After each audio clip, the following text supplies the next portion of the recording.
is this? What? What the hell's all over my headphones? Oh, my God. What is this? Did you? Okay. Get to the light. I can't even put my headphone. What the hell is this, Russell? He's not kidding. There's shoe polish all over my headphones. These are $100 headphones. Damn. Oh. You are paying... Oh, Jesus. Daniel, break that. Seriously. Jeez. Man, you're going to break that glass. Quit it. You're paying for these headphones. What'd you do? Put shoe polish on his head. Why? You got black crap all over me. Sorry. What got into you? I can see you. I can't tell what you're saying. I can see you hanging your head, and I know you're not sorry because you're laughing. Yes, I'm sorry. The stuff is not coming off. Yes, it will. It's shoe polish. It's all over my hands. It won't come off. I'm using alcohol. It's not funny. We don't need those things to eat through. Are you totally psychotic? God. I thought it was funny. I'm so mad I'm shaking. This is ridiculous. You're buying me a new set of headphones. Okay. God, he's throwing everything around in there. I thought those cards were going to come through the glass. I did too. We only got 2 days left. We don't need to smash any windows.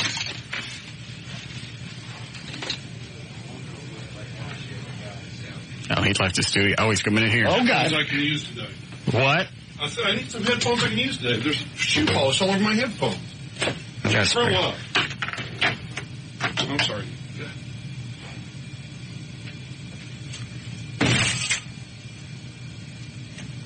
He's mad at you. Damn. What did you... Oh, I thought he was coming back in. You scared me. You looked behind me. Oh, thanks, Eddie. What, Eddie? What do you think? Oh, I got it. Sorry, Daniel. I didn't know you'd wig out. You didn't know I'd wig out with shoe polish all over my hands and face? You're 3 years old. And it's not coming off. Yes, it will. It's ridiculous. What's wrong with you? What? That's not... You need a vacation. I need a vacation. Daniel, if you guys did it to me, it would be funny. If we did it to you, you would go insane. No. Did you get them all the way up to your head? No, I just ran it around the ears. No, fortunately, I felt something greasy, and so I got them up against my head, but I stopped. And looked at my hands and went, what the hell is this in my head? Oh, God. It's not coming off. Do we have any alcohol? I'm using the spray disinfectant stuff. Give me some alcohol. We need some alcohol. Eddie, would you go down to engineering? Yeah. I'm sorry, Daniel. I just reminded me to check mine. I'm just leaving the house today and saw the black shoe polish. Seemed funny to me. Come over and shoe polish your dog.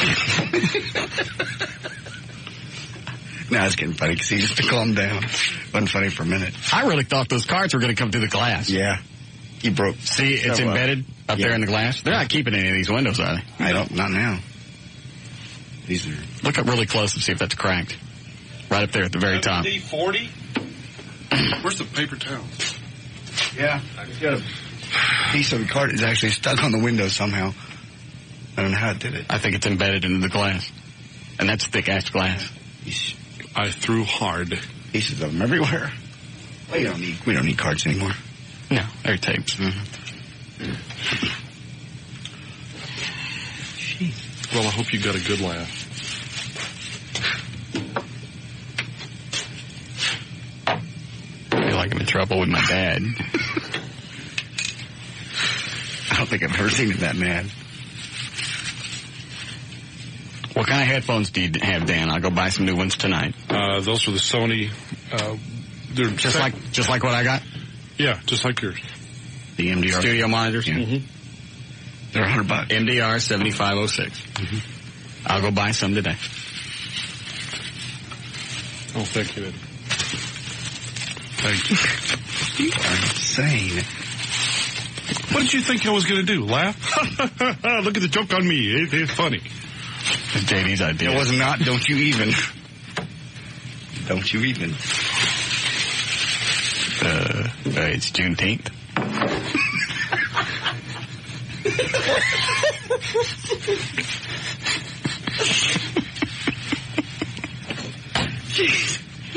You did not just say that. I didn't say anything. Okay. Go ahead, you're on the air.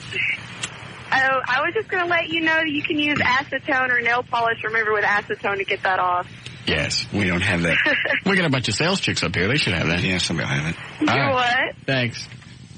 Hello? Yes, Russ. I wanted to comment about a couple of weeks back you had those police and firefighter stickers that you were, I guess they were $1 a piece. Yeah. I'd love nothing more than contributing to the cause, but they're a little juvenile. They're kind of, I don't know, I wouldn't put it on my truck. Then don't. I'm sorry? Then don't. Well, I'm not, but I just thought maybe there's no way to avoid stepping on toes. Whoever's doing the stickers. They did them for free.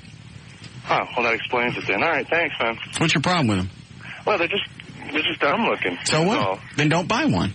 Well, I mean, I really didn't buy it for the sticker. I bought it for the cause, but... Well, then that's the idea. Why not just do something nice and shut your ass? Because I'm getting something. You wouldn't do something for free now, would you? I do stuff for free all the time. Well, but you get something. You don't know what I get. All right, you're right. You know what? We turned around and tried and do something last week that wanted me to do something else for cops. It's not enough what we're doing now. You want us more and more and more. Why don't you design some stickers? You put them on the website and you sell them. Good idea. Good idea.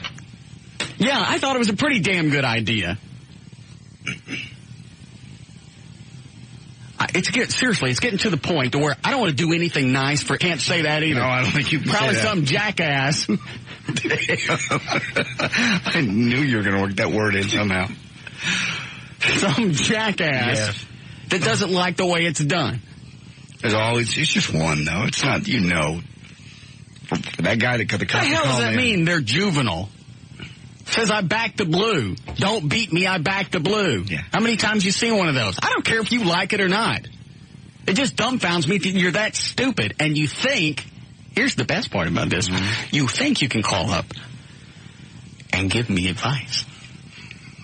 That's the part that vexes me. That you would think I would give a rat's ass what you in your petty little life thinks. That's the sitcom. Man, we started on a roll today. I'm telling you, it's my turn to be mad next, I guess. Yeah, go ahead, Cindy. Cynthia? She gone? You scared her. I do nothing to her. What does she want, Daniel? He's talking to you. She said that she and her husband's a firefighter, and they have the stickers on all their cars. They love them. He gets the joke.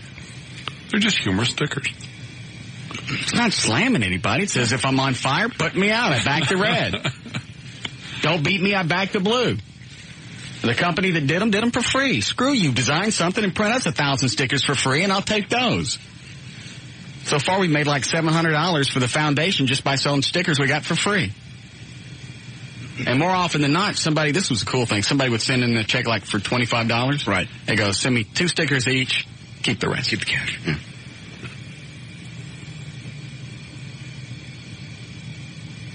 Sorry about your headphones, Dan. It's all right. Just give me new ones.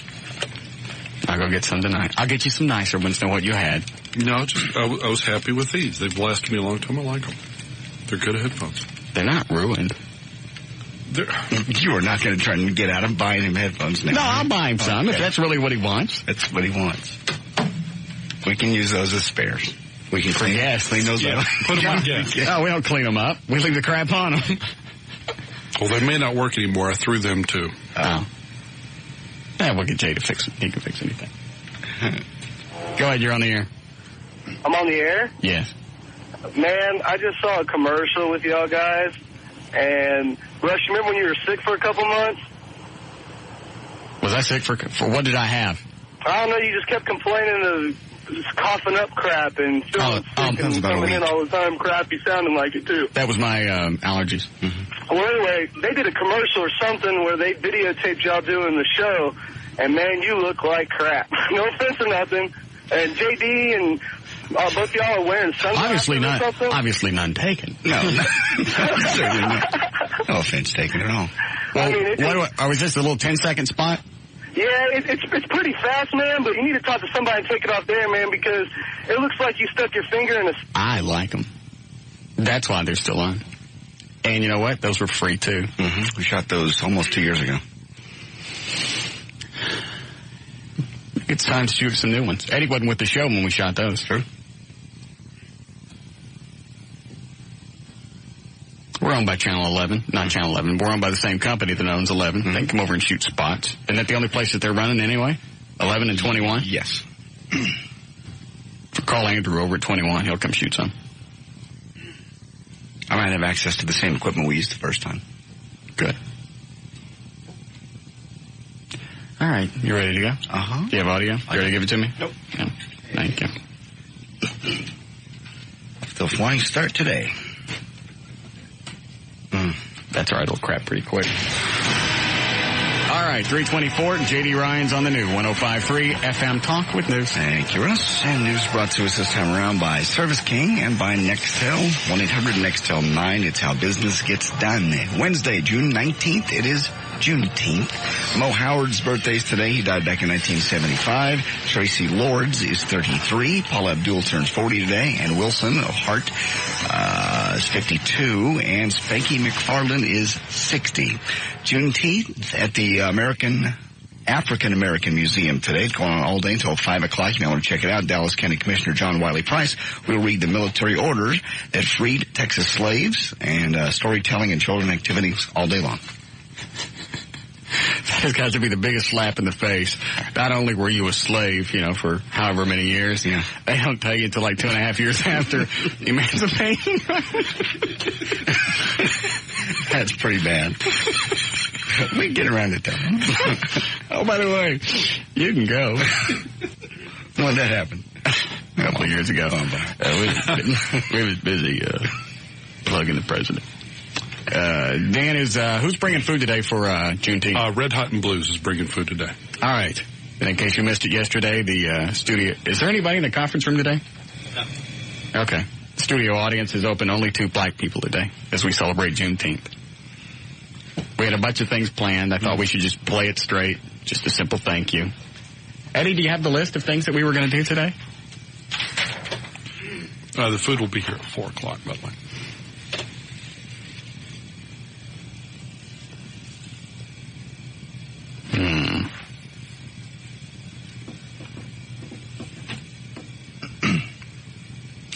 Now I know why we decided to play it straight. What is that? I can't mention any of that. Okay. Some of it's dodging stuff. Some of it's got something to do with white women. Other parts, malt liquor. Bulls. I see. Different fruits. Bobbing for stuff. I see. There's a festival this weekend. It's called, I'm not making this up, called Watermelon, Wine, and Word. Yeah. It's a Juneteenth celebration. Oh, are they setting it up? Mm-hmm. Oh, well, they can do whatever they want. At the African American Museum.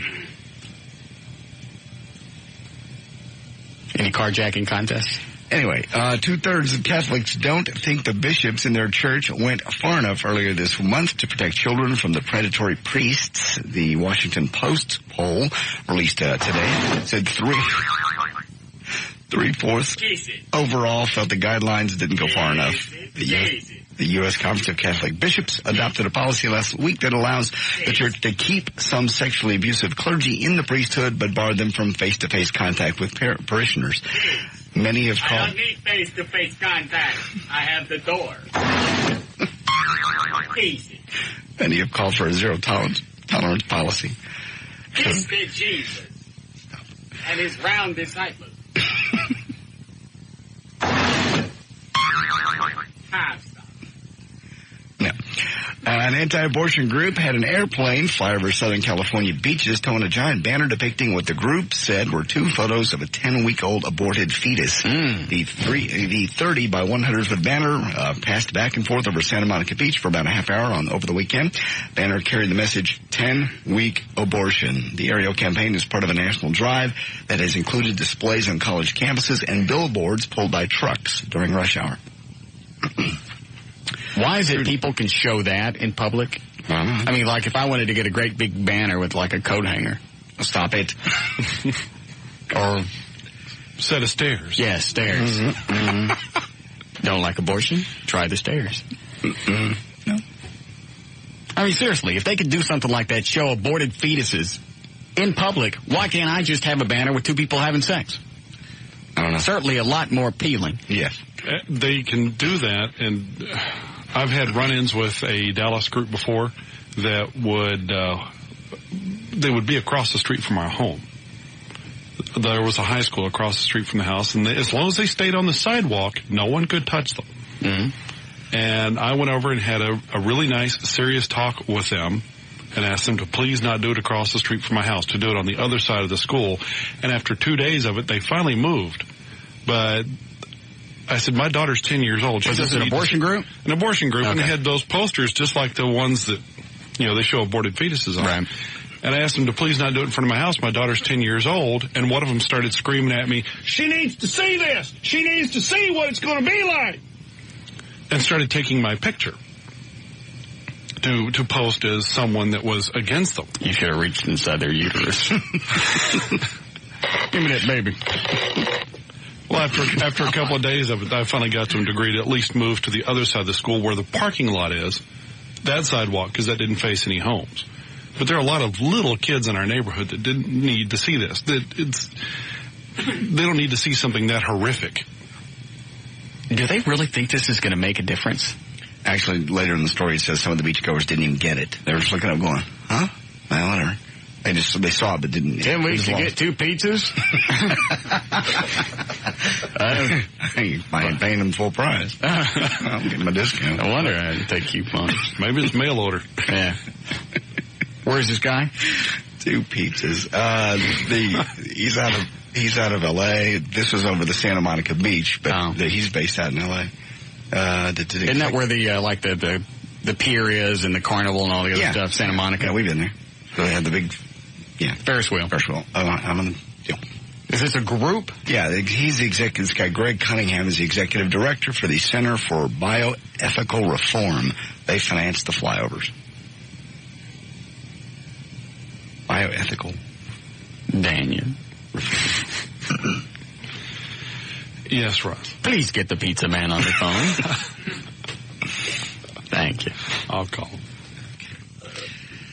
True to the laws of the cartoon world, Speedy Gonzalez won again. The hyperactive cartoon mouse, who'd been barred from the air by the Cartoon Network because it considered him an offensive ethnic stereotype of Mexicans, is roaming the airwaves once again. According to Cartoon Network website, several Speedy cartoons will appear throughout late June and on into July. Some said the Speedy cartoons, with its cast of hard-drinking, lazy Mexican mice, could have given children preconceptions about Latinos.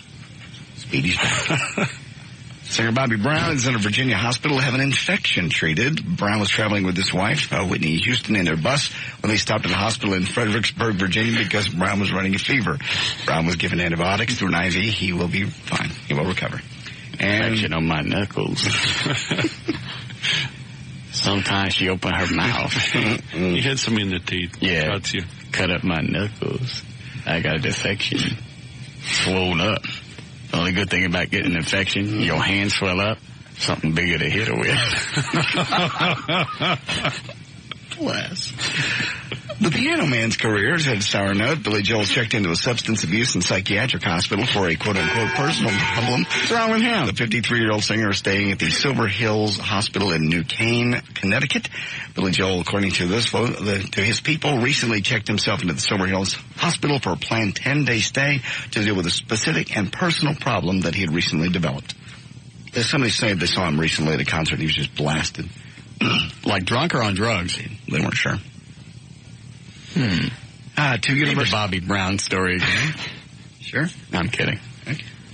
Two University of Texas at Arlington professors have developed a device that can measure the blood alcohol of a driver in a moving car. The breathalyzer, which took 3 years to develop, can relay information to a home office or can be used to shut down a car's engine when the driver's blood alcohol is too high. They say the device could come in handy for parents who want to monitor their kids or for companies who need to monitor their drivers. The device could be on the market in 4 years. I missed the first part. You just monitor the air in the car? In the car, yeah. And then through satellites relay it and say, okay, there's alcohol. This much alcohol in this car. Yeah, I'd do that if I had kids. Mm-hmm. Like monitor their speed, too. Wasn't there a company that did that for a while? Yeah, you can put a GPS on your kid's car if you want to know where they are and what they're doing. But they stopped, though. They could tell, like, if somebody rented a rental company that did that. Right, yes. I don't know that it was U-Haul, but it was some kind of rental company. Right. They could tell if you rented it and you were going over, like, the speed limit. Yeah. And they were charging you exorbitant fees if you sped over 80 miles an hour. But they stopped that, though. Yeah, they invasion. Some guy's lawsuit made him stop because he sued him for like 10 times the amount of money that they charged him for doing it, and I don't remember. But wasn't that the basis? Just some kind of invasion of privacy? Invasion of privacy, that they had no right of knowing exactly what he was doing with the car. He rented it, and it was his as long as he was paying for it. No, that's a good point. Rental companies don't set the speed limit. Mm-mm. I'm surprised they don't put GPS, though, on rental cars, just so they know where they are. Yeah. Because sometimes they say, you can't take it out of a certain area, you can't take it out of the state. How do they know? I got an infection on my hands. Swole up. Cut number one here, Jodie Foster says the title of her new film that's out this weekend, The Dangerous Lives of Altar Boys, may be a bit misleading in light of current events. Sorry, wrong button. Kind of fit, though, in a weird, abstract way. It sort of did. I was looking for this one. You know, we do have the title of The Dangerous Lives of Altar Boys, and I think sometimes somebody might think that, you know, it's a movie about the Catholic Church and pederasty, which it isn't. But it is about Catholic education.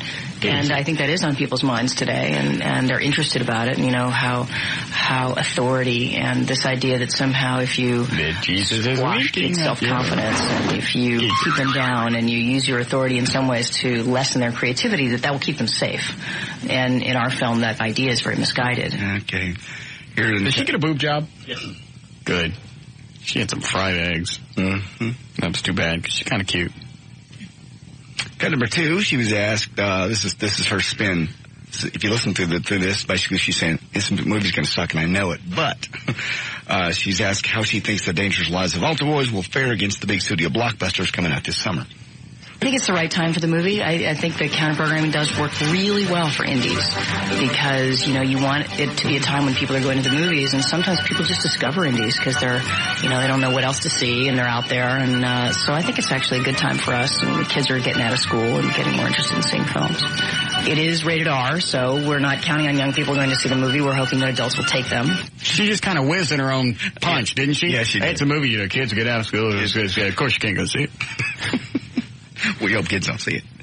But it's a good time of the year for parents to come see it. But parents are going to hate it. Yeah. Parents are going to hate it, too.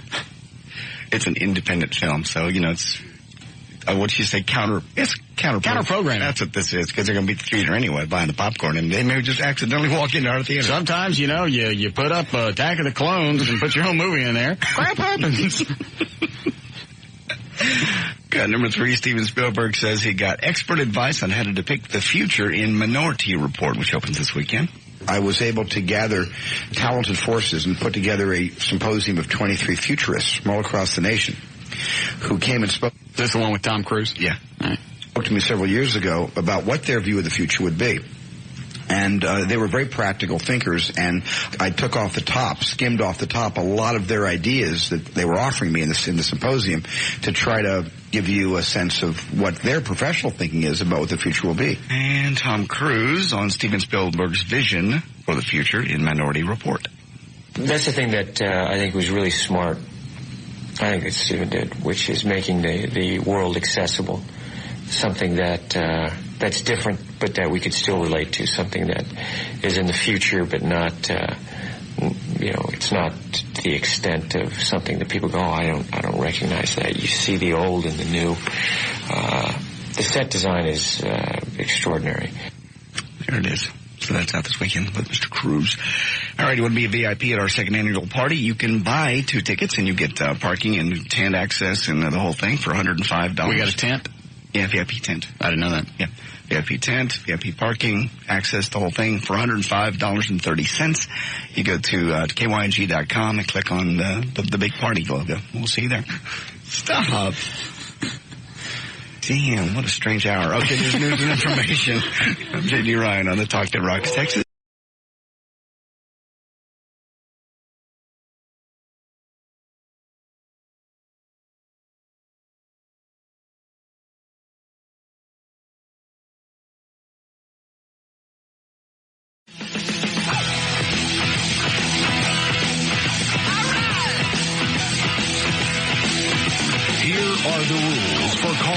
Russ Martin Show.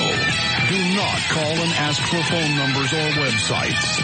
Do not call with a joke you saw in a movie, on TV, on a bumper sticker, on the internet, or you heard in the 8th grade. Do not call and ask for advertisers' phone numbers. Call information and ask them. Do turn your radio down. Do get to the point. Practice in front of a mirror before calling. Do not waste time telling Russ your name. He's far too important and busy. He won't remember it anyway. If you understand these rules, call Russ now at 214-787-1053.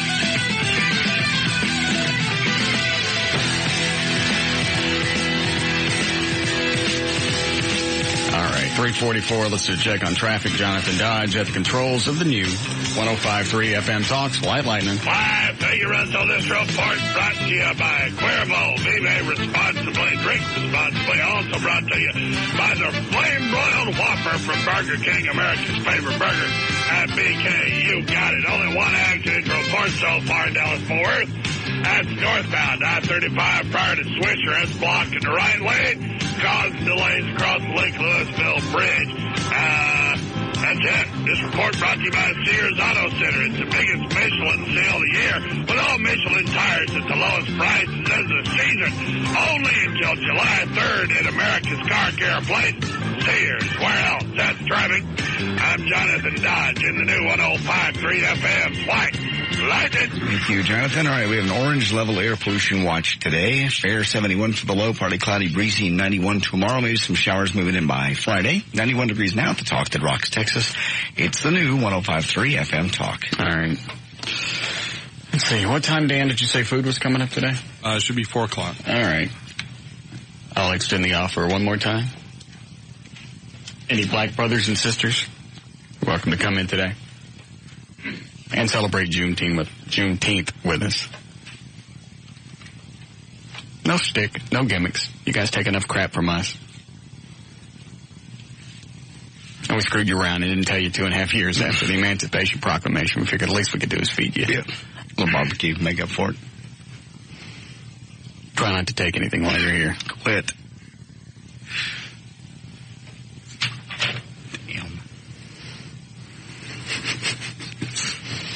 Eddie wrote some other things down that we couldn't do, or we decided not to do. Mm-hmm. Events. Activities. Yeah. I gotta turn the mic off to take this one. Okay. No. Eddie, is that one like in conjunction with a carjacking? This one?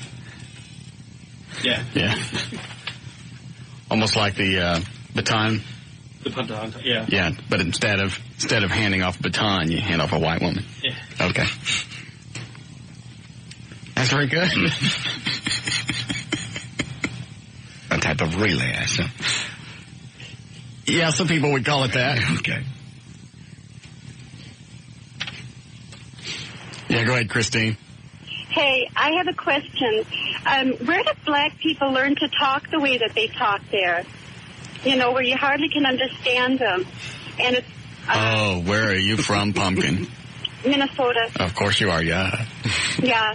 Yeah, how long have you been down here, yeah? I've been here about, like 6 years. Yes. But anyhow, you know, it's hard enough to understand Southern people, white people. Yes, it's hard enough to understand us. Right. Yeah. Okay, but then when you get to try and talk to black people, it's like really impossible. We call them colored down here. Colored people. Yes, thank you. They're colored black, though. Yes. Well, there are actually several different shades of black, and it confuses us white people, so that's why we call them colored. Okay. So then the colored people, they talk, but you can't even really understand them. Where did they learn that? And do they all just kind of stick together like that, where they talk? But now, when I was at the mall the other day, I saw a white girl talk in black. How did she learn that? I mean, she was white. Probably pulled one too many trains. What? That is really strange. I don't know why she would do that. Do you? No. I mean, not pull a train, but talk black. What mall was this? Was it someplace like in Plano or something? No, you wouldn't believe it. A mall I'm not supposed to go to. Why not? Because it's like in the hood. Oh. Where was this? Redbird Mall. Yeah. What were you doing at the Redbird? I had some patients down that way that I had to see. Are you a doctor? No, I'm a nurse. Oh. Yeah. So anyhow, that's just really... well, hold on. I see all the phone lines ringing. Perhaps there's a black person that could explain to you why they speak the way that they do. Could you hold on for one moment? Sure. All right. One moment, please. Oh, no. Somebody put up the Christmas lights. Go ahead, Art. Yo, Mama, where you from? Who? You, Christine. I'm from Minnesota, from Minneapolis. And where did you learn to talk? You sound like you're Irish. No. No? No, I'm Norwegian. You're Norwegian? Uh-huh. Where the hell is that at? Really close to Nigeria. Quit. Explain to her, Art, why the black people communicate the way that they do. Yeah. It's called slang. Yeah. Slang, just slang. You talk slang. Yeah, we were never taught proper English. Yes. And who's to say that proper English is proper English? So well, that doesn't seem right. Well, I mean, the way you talk doesn't seem right to me. Oh. I mean, I can understand Russ and the crew, but... Call her a cracker. Cracker. A cracker? You like crackers? Like saltine crackers? No, like real white real crackers. I like real white crackers. You ever been with a black man, Christine? Are you kidding? Once you go black, you never go back. Have you've never enjoyed the love making of a brother? Never. Why not?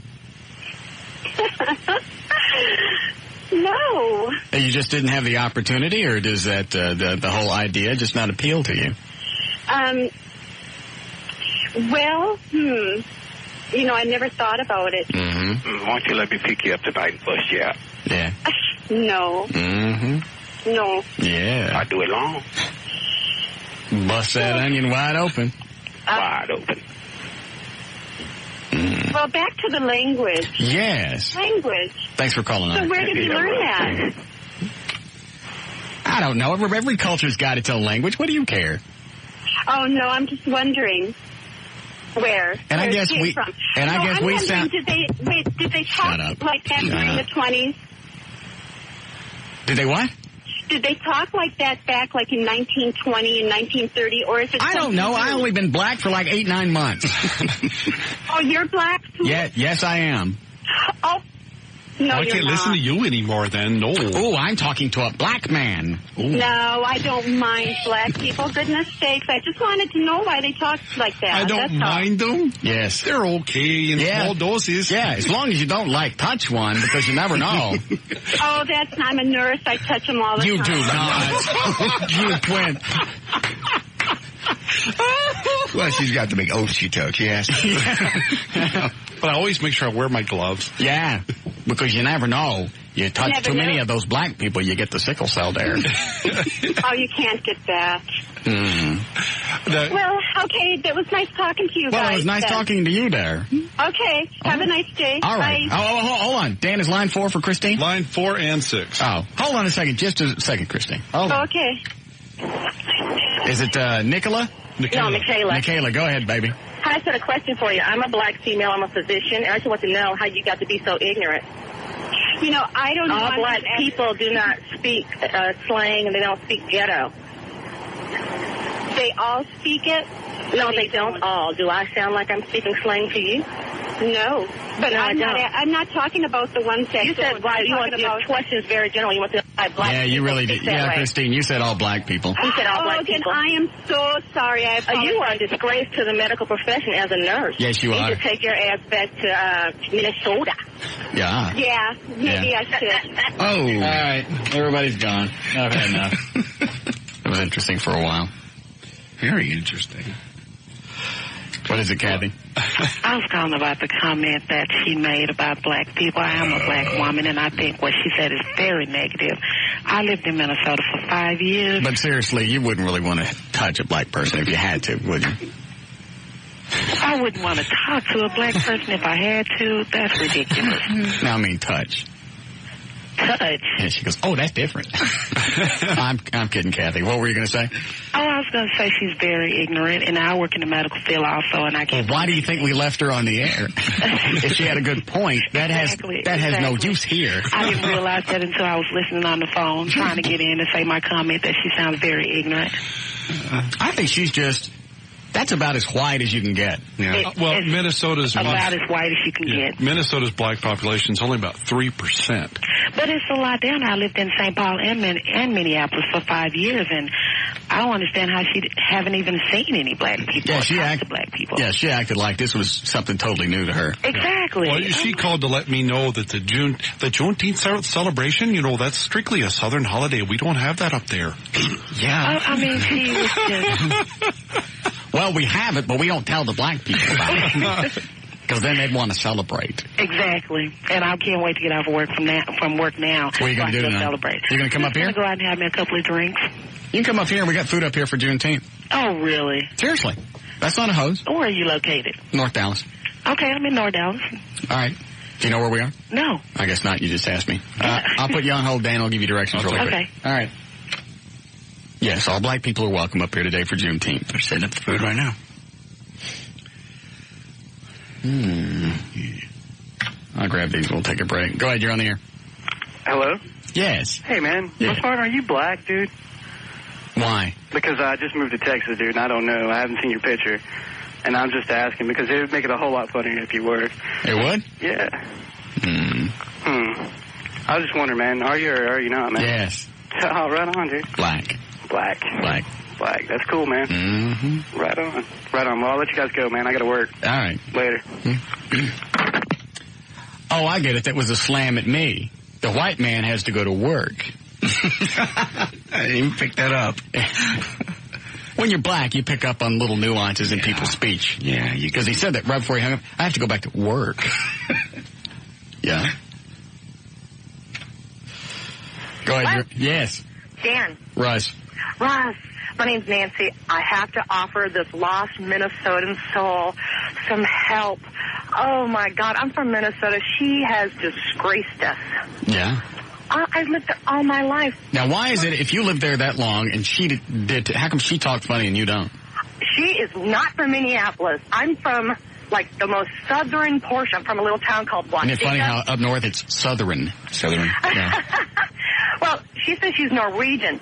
I visit my dad in Hackensack all the time, up there by Brainerd, don't you know? And that's how they talk. But this girl, give her my name. I will teach her. Oh, my God. Teach her about black people? I will teach her how to be a proper Texan and how to treat people. That was drop her off in Oak Cliff for a couple hours and jewelry around her neck. Good Lord, I could not Crash believe course. Don't you know there. I kept thinking next week she's going to offer you some lefse, you know? Some what? Lefse, it's like a potato tortilla. Oh, no. But it is, they are very racist. Yes. My father, I love him to death, but he's so racist. Well, I guess if you don't grow up around black people, you get that way. I mean, I'm not being cute. It's just, you just kind of isolated from everybody else. You're afraid of what you don't know. Yeah, my small little town, we had... Oh, I know black people, and I'm still scared of them. Well, we had 2 black kids in my high school. That was it. Where did you go? I went to Waukesha High School. There's like transferred there. There's like 8,000 people there in the whole town. But Oh, I would definitely want to. Yeah, I don't care how much you want to say, you know, we're all the same. Black people still scare me. Why? I don't know. It's just... There's some white people that scare me. Well, I've been down to Deep Ellum, and they're kind of scary. Yeah, that's a good point. But it's not scary to where you're afraid they're going to do something to you. Well, and they got chains hanging out of their nose. And no, those are the ones you're afraid of. They're going to do something on you. Yeah. They got to touch you. Scary. Yes. All right. Well, thank you for calling. You have a great day. All right. Yes, Paul? Yes, I was wanting to respond to the man that called in the first response on Christine. The colored man, I believe you say you call him, said that they don't have the same opportunity.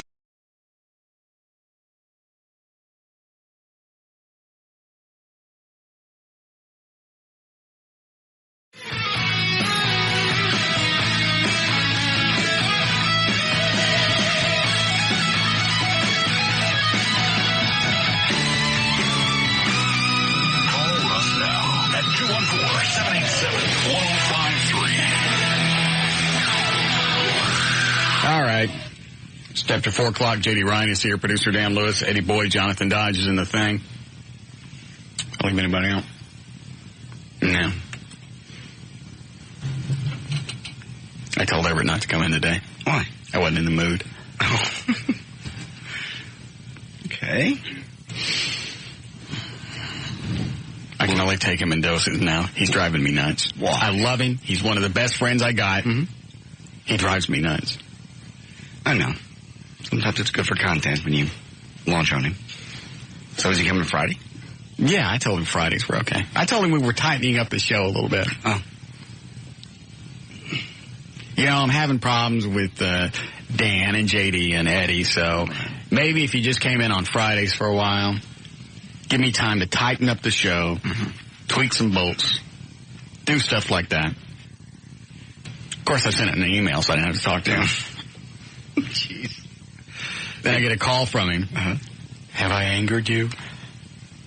No. Are you phasing me out? No. I'm just tweaking. It's temporary. Won't last long. I know I'm in trouble when you tweaking. Katie, really, Tuesdays and Thursdays is best. That's best for you. So now I feel like crap. Why? Well, because he called and goes, well, you know, if there's anything that I'm doing that, you know, that bothers you, it's like now you don't want to say anything. He's just so different off the air and on the air. On the air, he turns into kind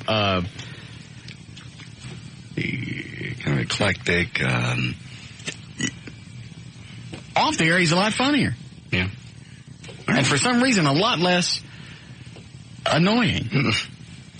Yeah, because you go hang out with him all the time. Yeah. You guys go places together. Mm-hmm.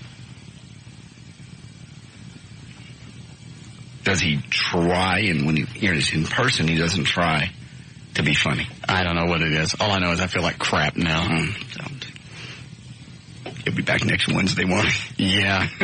1 day off. In fact, I almost called him today. He went, come on in, screw it.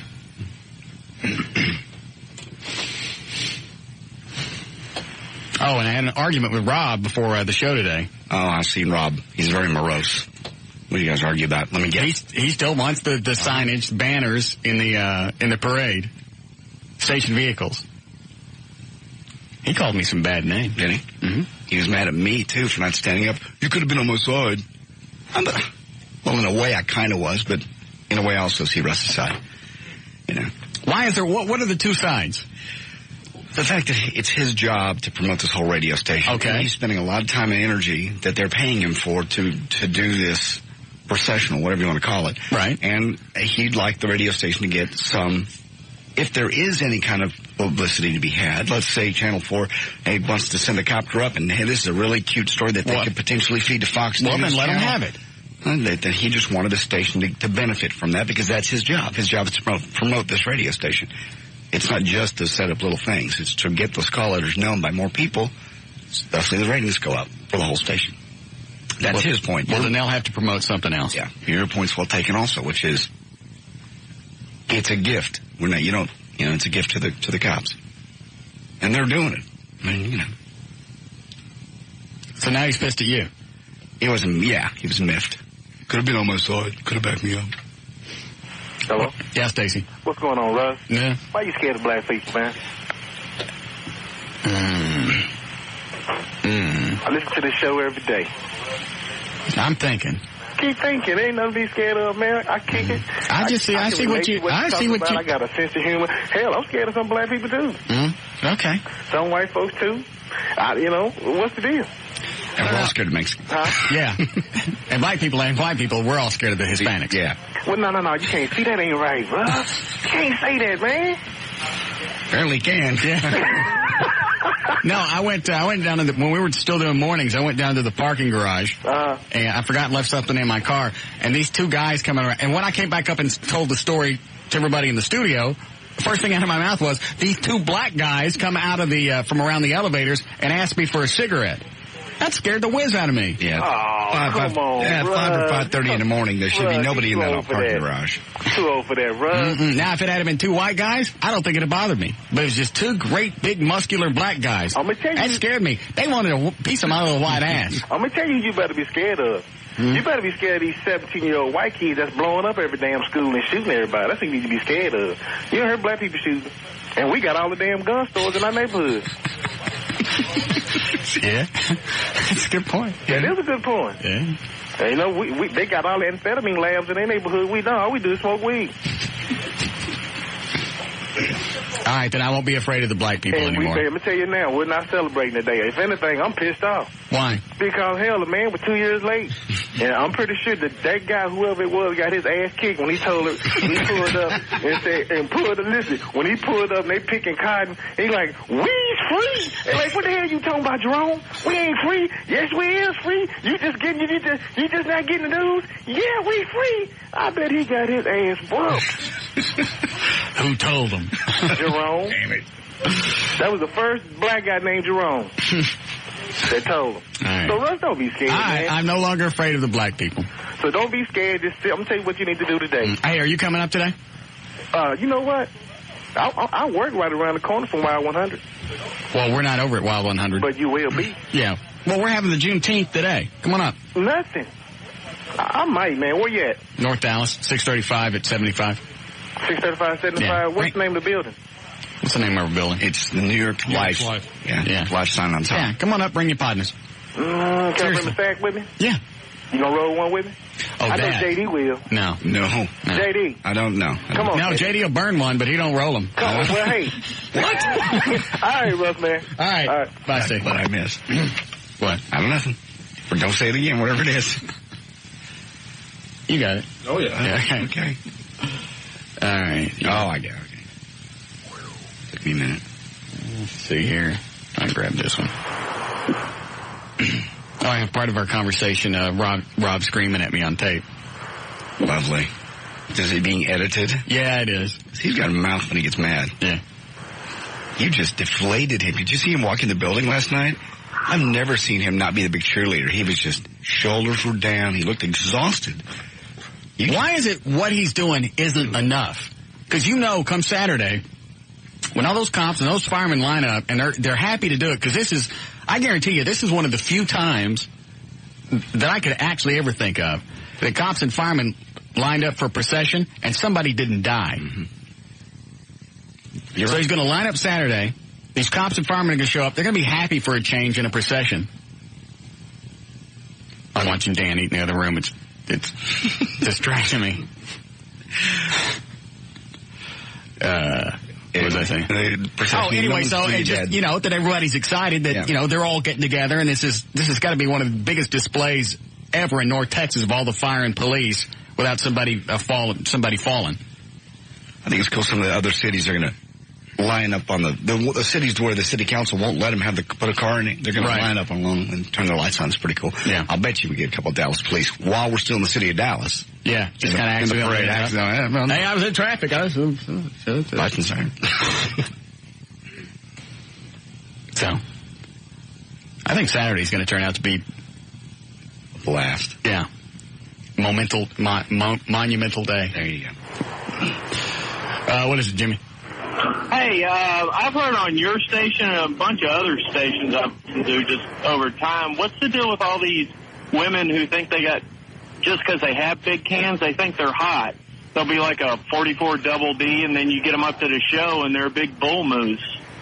Oh, yeah, I've explained that before. If they go, I got 44 double Ds and they're real, that grosses me out. I mean, their belly button's going to be in the center of their nipples before long.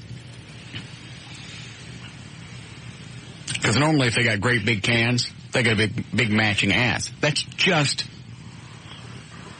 biology. It's just going to happen. There's guys that just like cans, though. And why do women think they're hot, though, just because they got big cans? I don't know. There was a chick that was after JD for a while. Oh, Jesus. What was her name? I can't. Michelle, I don't know. No, some kind of weird name that she used. The one that was in there, you mean? Yeah. Oh. She came up for the studio audience one day, had great big cans, and the nipples, areolas the size of CDs. And I mean literally, because we took a CD and held it up to it. And she thought that was the sexiest thing anywhere. And she was young still. I want to say 19 or 20. Right. But a lot of that is fed. Those women are fed by guys who really dig just cans. They don't care what a woman looks like as long as she's got big boobs. That's the most important thing to them. They want big boobs. They couldn't care less what the rest of her looks like. That grosses me out. Yeah, and it makes these women think they're hot. I mean, I always hear them calling saying how hot they are, and they're just huge. When I told them before, you got great big cans, you got a great big ass. I've only been proven wrong once. One time. I remember that. That was the chick that came up and we took the shower in the studio. Mm-hmm. As you look at her, you go, those have got to be fake. And it took me a while, because I checked every place where the scars normally go. Yes. And they were absolutely real. And the smallest ass, she goes, I have to run every day. I have to, what is the thing with a rollerblade? Mm-hmm. She goes, I got to work out at least an hour a day to keep from, my ass and because my family's big. If she ever stops, she's going to explode. It's over. She's going to explode. And she knows that because she can look at her mom and go, that's what's going to happen to me. Well, thanks, Jimmy. At least she's using that as inspiration to keep herself from getting fat, as opposed to, well, it's just going to happen. I might as well give up now. Tight ass. Mm-hmm. I mean, I think that's the tightest one I've ever seen. It's beautiful. You go to bite it, you can't get anything in your mouth because it's just too tight. Nothing ugly could ever come out of that. Not again. Well, yeah. I was thinking about that all last night. The guy that called up and said he didn't want to date the girl anymore because he found her doots floating in the toilet. Yeah. Hold on. Never mind. I think that would ruin it for me, too. Just ruins the perfect image? Yeah. I don't even like it when they go to tinkle before sex. Oh, I don't either. I gotta go tinkle. I don't want it now. I'll just be a minute. I don't want it. Tinkle just came out of it. It's gross now. Go take a shower. Yeah.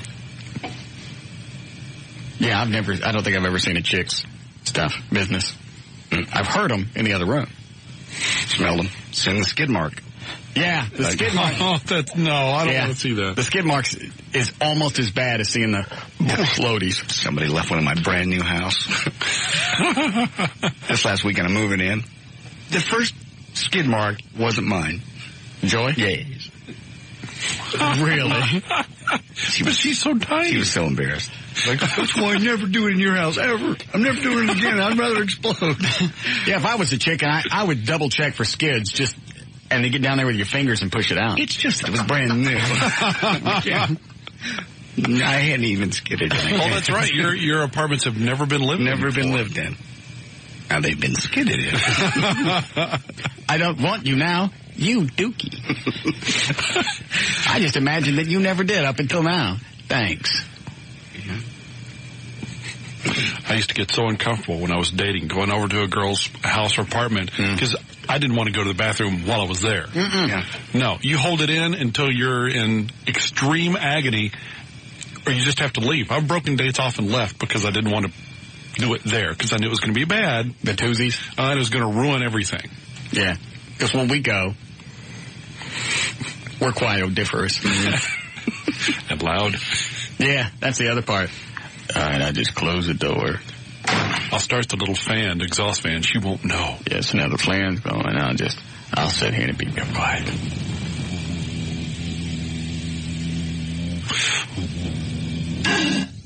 Oh, damn it. Then you try to start singing.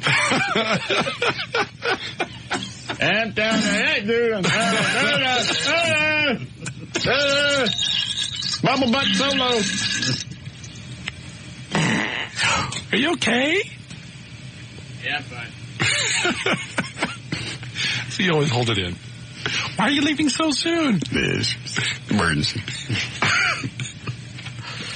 What is it, Matthew? Yeah, I've been dating this chick since like November, and we're just like best friends, but we hit it all the time, you know. And in front of everybody else, we're just friends. So we go out to my dad's block party on Saturday, right? Yeah. Well, we take this other chick with my brother, and this chick in front of everybody proposes marriage to me. And so the girl I've been friends with, supposedly, is all pissed off now, and she just wants to, she starts grabbing the bottles of 151 and slamming them on the ground.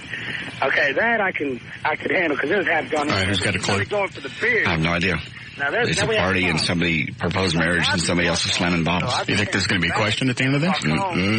This is just a story. I don't know why would you even trip like that, you know? If we're just friends in front of everybody else and I'm making out with Because you weren't just friends, you were banging her. Right, but in front of society, we are not even touching each other. You know what I mean? You're thinking logically. I'm not. I mean, I wanted to. Yes, you're thinking logically.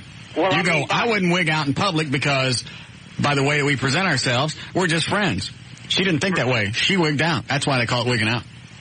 Yeah, she's tripping. I mean, I don't know if she was smoking rocks that morning or what. No, I don't either.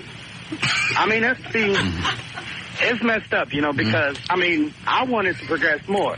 Yeah. And if we're just friends in society, then why can't, when another chick come on to me, I go over there and have a little fun? You know what I'm saying? You're right. Because that's not the way chicks look at it. If you're tagging it, you're exclusive. They call it that just to keep you, you know.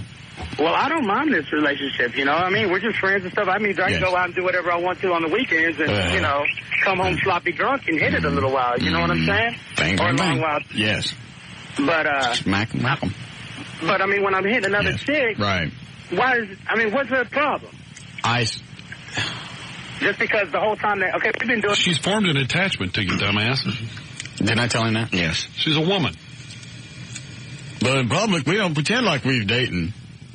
But when I come back home, you know what I do? We do. I hit it. How's that sound? Sounds something like... But we don't call it that. You call it tenderizing. All right, I'll take this and we'll break, Eddie. Go ahead, Leanne. I don't want you to get rid of Everett. I like him. I'm not getting rid of Everett. Okay. Well, you were just talking about how he's not funny. I think he's funny. He drives me nuts. Well, he doesn't drive me nuts. So all the little things that he throws out that absolutely are lost on 99% of the people. I don't think they're lost. Yes, they are. Normally I have the same kind of humor he does then. Well, I think 214-823-LAWS. Call him. What? Call him at the office then. Well, he's taken and I'm taken. Okay. He's not going anywhere. I feel bad enough already, especially when he called me at the house. Did I make you mad? Jesus. Yeah, he does have an off sense of humor. I'll agree with you. But it's completely different than yours and everybody else's on there. It just sort of makes you guys... I know, but then he says something just absolutely, totally left field, and I'm thinking, all right, how can I even make that a part of what we were talking about? You don't have to. That's the beauty of it. Just let it go. That's what's so funny. I'm trying to think of an analogy, and I can't even come up with anything. It would be like in a movie, there's a police chase, and just for no reason, a monkey walks out in the middle of the street and explodes. And that's funny. Which it has no reason to be, makes no sense, it's got nothing to do with the plot, just a gorilla or actually, what's the funniest looking monkeys? Okay, who was laughing at that? Yeah, an orangutan walks out. Who was just laughing about that analogy? J.D. was. Okay, it's funny. It would be distracting to the movie if I was really into the police chase, though. But it's still funny. Well, then when he comes back on Friday.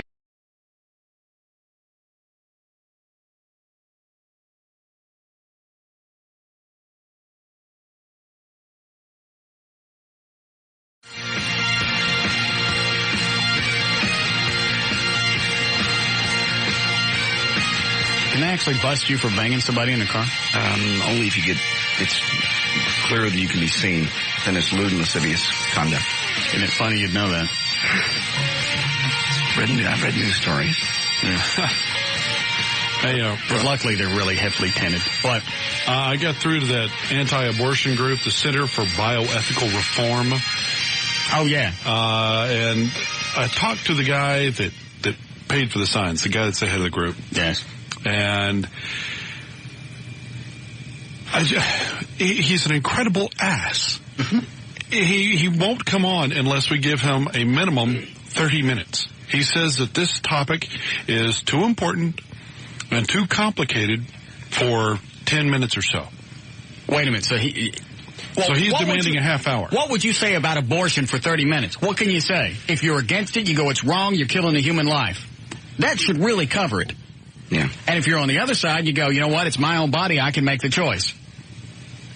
Pretty much it. That's the he's demanding 30 minutes. Both sides. There you go. Yeah. So I lied and told him we'd give him 30 minutes. He's sneaky little he's under the impression that this is a serious talk show. Oh, boy. Oh, he is. I've got his office number to call him back. Yeah, go ahead and get him on the phone. Okay. I'll hit the timer to make sure that he gets his full 30 minutes. Okay. Yes, Karen?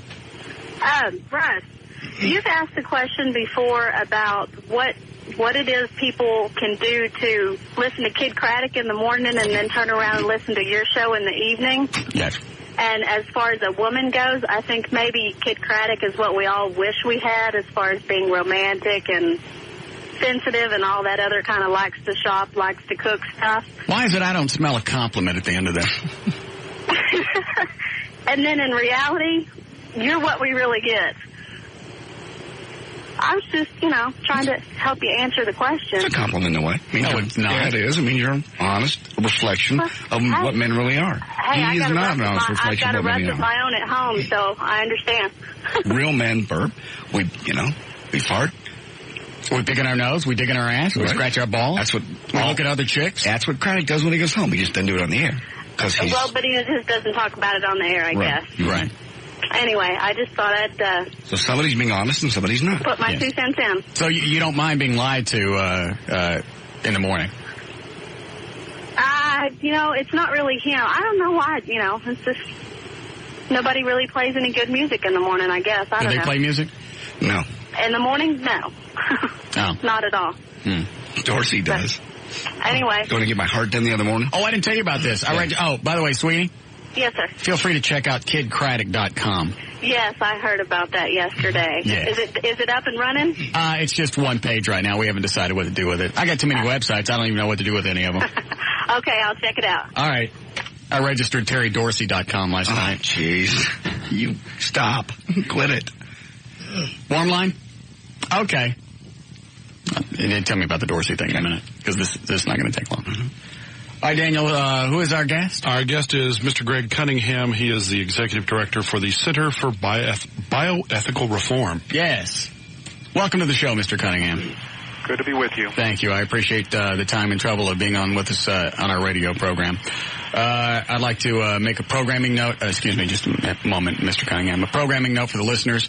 The conversation regarding flag burning at 5:15 will move to 5:30. All right, so that's going to move by 15 minutes. Okay. Now, do you actually believe that? Did you make any impact in Santa Monica with your banner with the 2 aborted fetuses on it flying over the beach? Well, we had an enormous impact, and it was precisely the impact that we typically have by publicly displaying large photographs of aborted embryos and early fetuses. Some people are angered if they tend to be pro-abortion. Some people are converted if they're on the fence and have a functioning conscience.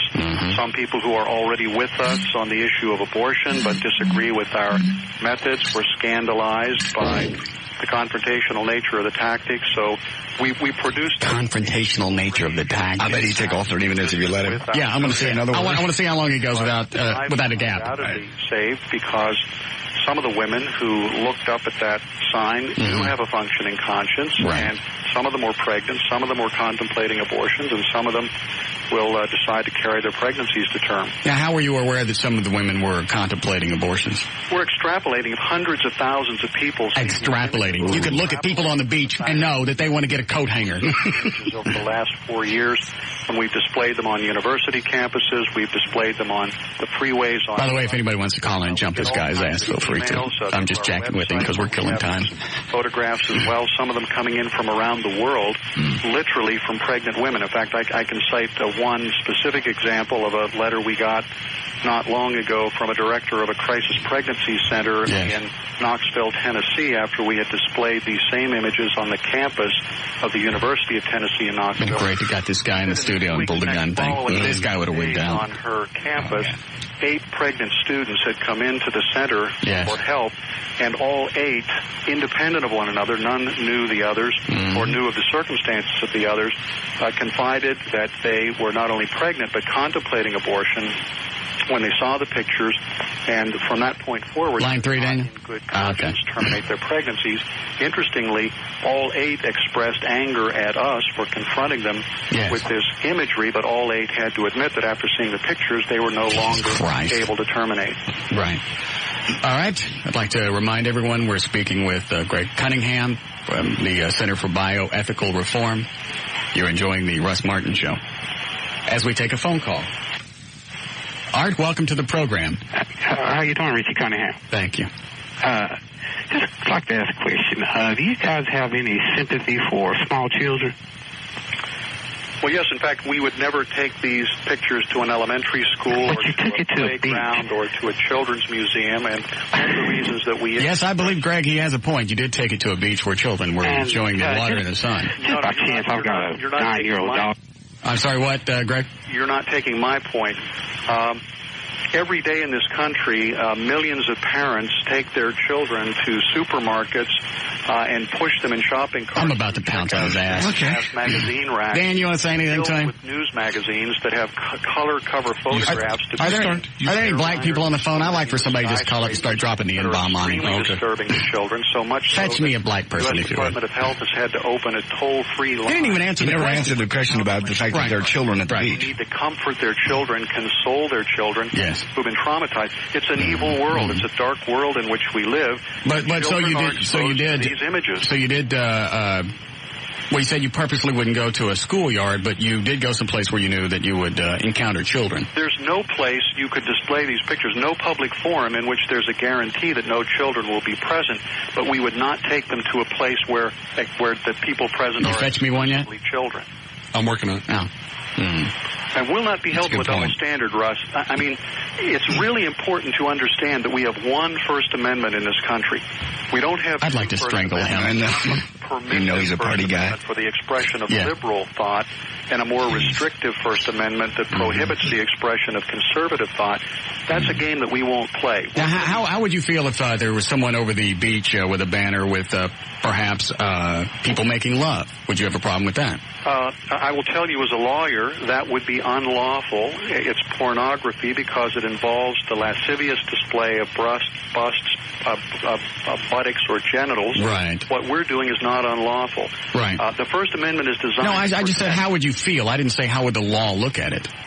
Well, you know, it's interesting you would ask that question because I live here in Los Angeles. That's right, because I'm an interesting guy. I saw a billboard that Fox... He's not going to answer this question either. ...put up that depicted a woman, braless, wearing a man's shirt open to the waist, and you could see every bit of both of her breasts, save her nipples, just about as close to pornography as you can get. People were so scandalized by it that the billboard ended up being taken down prematurely because people kept climbing up the billboard to cover over the image with garbage bags. Crawling up there to whack on it. Driving past this. I'd like to That's lawful. And unfortunately, those kinds of things and worse are routinely displayed in public places like supermarkets, like newspaper vending machines, where you've got here in Los Angeles, the Los Angeles Times routinely publishes color photographs above the... Dan, what do you want to say to him? Because I'm getting bored with this. Israelis and Palestinians butchering... Basically what I said earlier, that they have no right, there's no real good reason to put this out there where small children are going to be traumatized by seeing these pictures. The LA Times over this, and there's a simple reason for that. Nobody in America is complicit in the deaths of ethnic Albanians or Serbian militias. What is he talking about? I don't know. He's gone off on a talking to Dan, and he changed channels. About how in the New York Times you see Palestinians getting slaughtered, but nobody talks about that. I don't know how many 2-year-olds read the New Times. Gory pictures elicit when children see them, as long as the violence is something somebody else is doing, perhaps far away. When it hits close to home, there's a lot of projection going on, and a lot of parents feel a lot. This mother... would really talk for 30 minutes if we just let him go. Yes, he would. Yeah. All right. You didn't know we're talking over him. So far you said Yeah. Let me ask one question, which he didn't answer. By pretending it's not a baby. Hey, we got to take a break. You want to talk to him during the break, make it think he's still on? Sure. We can't stop people from killing their children. We can stop them from pretending that the babies... You know what? I can get an argument with him, and he's not going to listen. No. We're not going to change them. He can't even answer the questions. All right, now, you never really addressed the thing earlier. You said you specifically wouldn't take a... What? Oh, I'm sorry. You still there? Yeah, I'm still here. Okay. I finished the thought and was waiting for a response. Yes, I'm sorry. I accidentally flipped my mic off. You never really addressed the issue of, you said you wouldn't take the banner to a schoolyard, but you specifically took it to where kids would see it at the beach. Don't you think that that's a little much for 8, 9-year-olds to see? I don't think you took my point. There's no point. Well, you haven't answered the question yet. You first of all said, you know what? I'm not going to, listen to me. I'm not going to debate you. Hey, Russ? Yes. You're talking to the wrong guy. The fact that you don't like my answer doesn't mean I'm not answering. It just means you don't you like haven't answered it. No, I have answered No, it. you haven't. You said I specifically wouldn't take it to a schoolyard, but I would take it to There are only children. Russ, now think about this logically. Yes. There are only children in a schoolyard. Would you like to say something, Dan? Because I'm about to people present at the beach will be children. All of the people present at the schoolyard will be children. How about... Hold on. I'm going to have some chicken while you jump in. All right. And don't even... Just get him now. Go ahead. How about... Mr. Cunningham, how about you think about this logically? It's summertime. The kids are out of school. They're at the beach. Small children see this at the beach, and they're traumatized by it. There's no reason for any child, any underage person at all, to see these pictures. Yet you display them everywhere. You guys just don't get it. No, you just don't get it. You don't understand that, I've got 2 small kids. If you when my daughter was 10 years old, she was shocked. She was torn apart when some idiot group like yours got out in front of the high school across the street from my home and marched back and forth, screaming and yelling, waving the banners and pictures of aborted fetuses right across the street from my daughter's bedroom. Well, she saw this, and I get to talk here. You know what? Well, first of all, we let you talk for like 5 or 10 minutes straight without any interruption. May I respond to what was just said? No, not yet. You wait. We just let you lay your groundwork uninterrupted. Now you get to listen for a second, unless you're done talking. You tell me when I get to respond. Are you going to listen, or are you just going to... You tell me when I get to respond. Okay. Go ahead, Dan. You may finish. It's just groups like yours, you and groups like yours, think that you can take this stuff out and shove it in people's faces and destroy children. Now, you want to protect unborn. I'm trying to protect my children that are born. Okay, I don't really have a problem with the anti-abortion groups as long as they do things logically and reasonably, but they don't. They let all their emotions take over. They take these horrible pictures, some of which I believe are not real pictures, If you get out there and you shove these pictures, you shove these... sue you for defamation. You shove these pictures... You shove these pictures out... Because if you're calling I stated my opinion. I stated my opinion. Excuse me, Greg. He said he believes. He can say, I believe, all he wants. If he's accusing us of... He didn't say in it. Did he use your name and say you were using fake pictures? Yeah, well, then sue him. Just so he understands... Then sue him. Just so he understands... Sue him, then. Sue him. Sue us. So he understands the ground rules. I also want him to understand that 10-year-old girls in this country are having abortions. 11-year-old girls, 12-year-old girls are having abortions behind their parents' back. I wish I could get pregnant so I could have one right now. I don't think there's ever been I don't think there's ever been a 10-year-old child that was getting an abortion. And I know that my daughter was traumatized by these people, and it really pissed me off. It took me 2 days to get rid of them. Those people you don't talk to. No. Those are people that you play with. Come on down and sue me. You state your name and you say that publicly and I'll sue you. Tell he's a lawyer. I'll sue you. Unfortunately, at this moment, the law's on their side. They can get in public areas and they can display this crap. And it's sad sometimes because a group like PETA may have a valid point. Mm-hmm. You know, maybe there's some animals being abused as they're being slaughtered. Right. All right.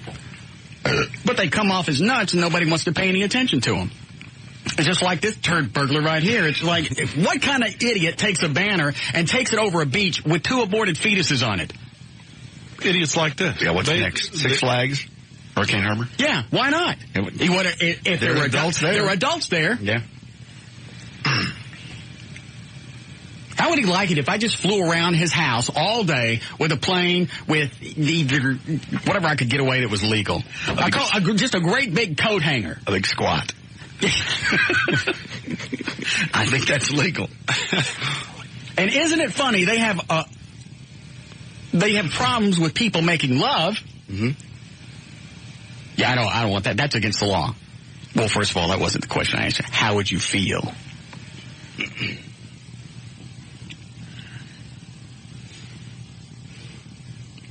I bet we don't get no cards from him. I think we're off the Christmas list. Bastard. Break, Eddie? Please.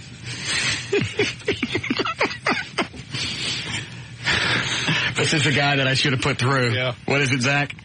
I just want to say that this gentleman and people like him are slowly putting me out of business. What do you do? I run a hanger factory. Well, of course.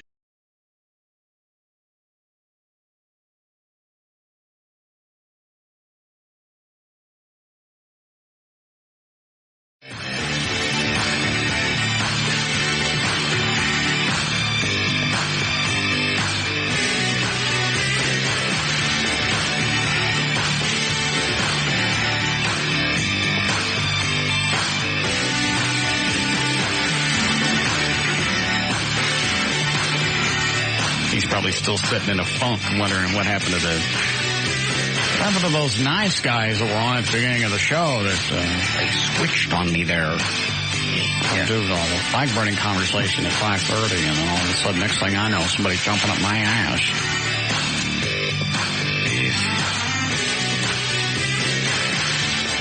I don't even know what to do with idiots like that.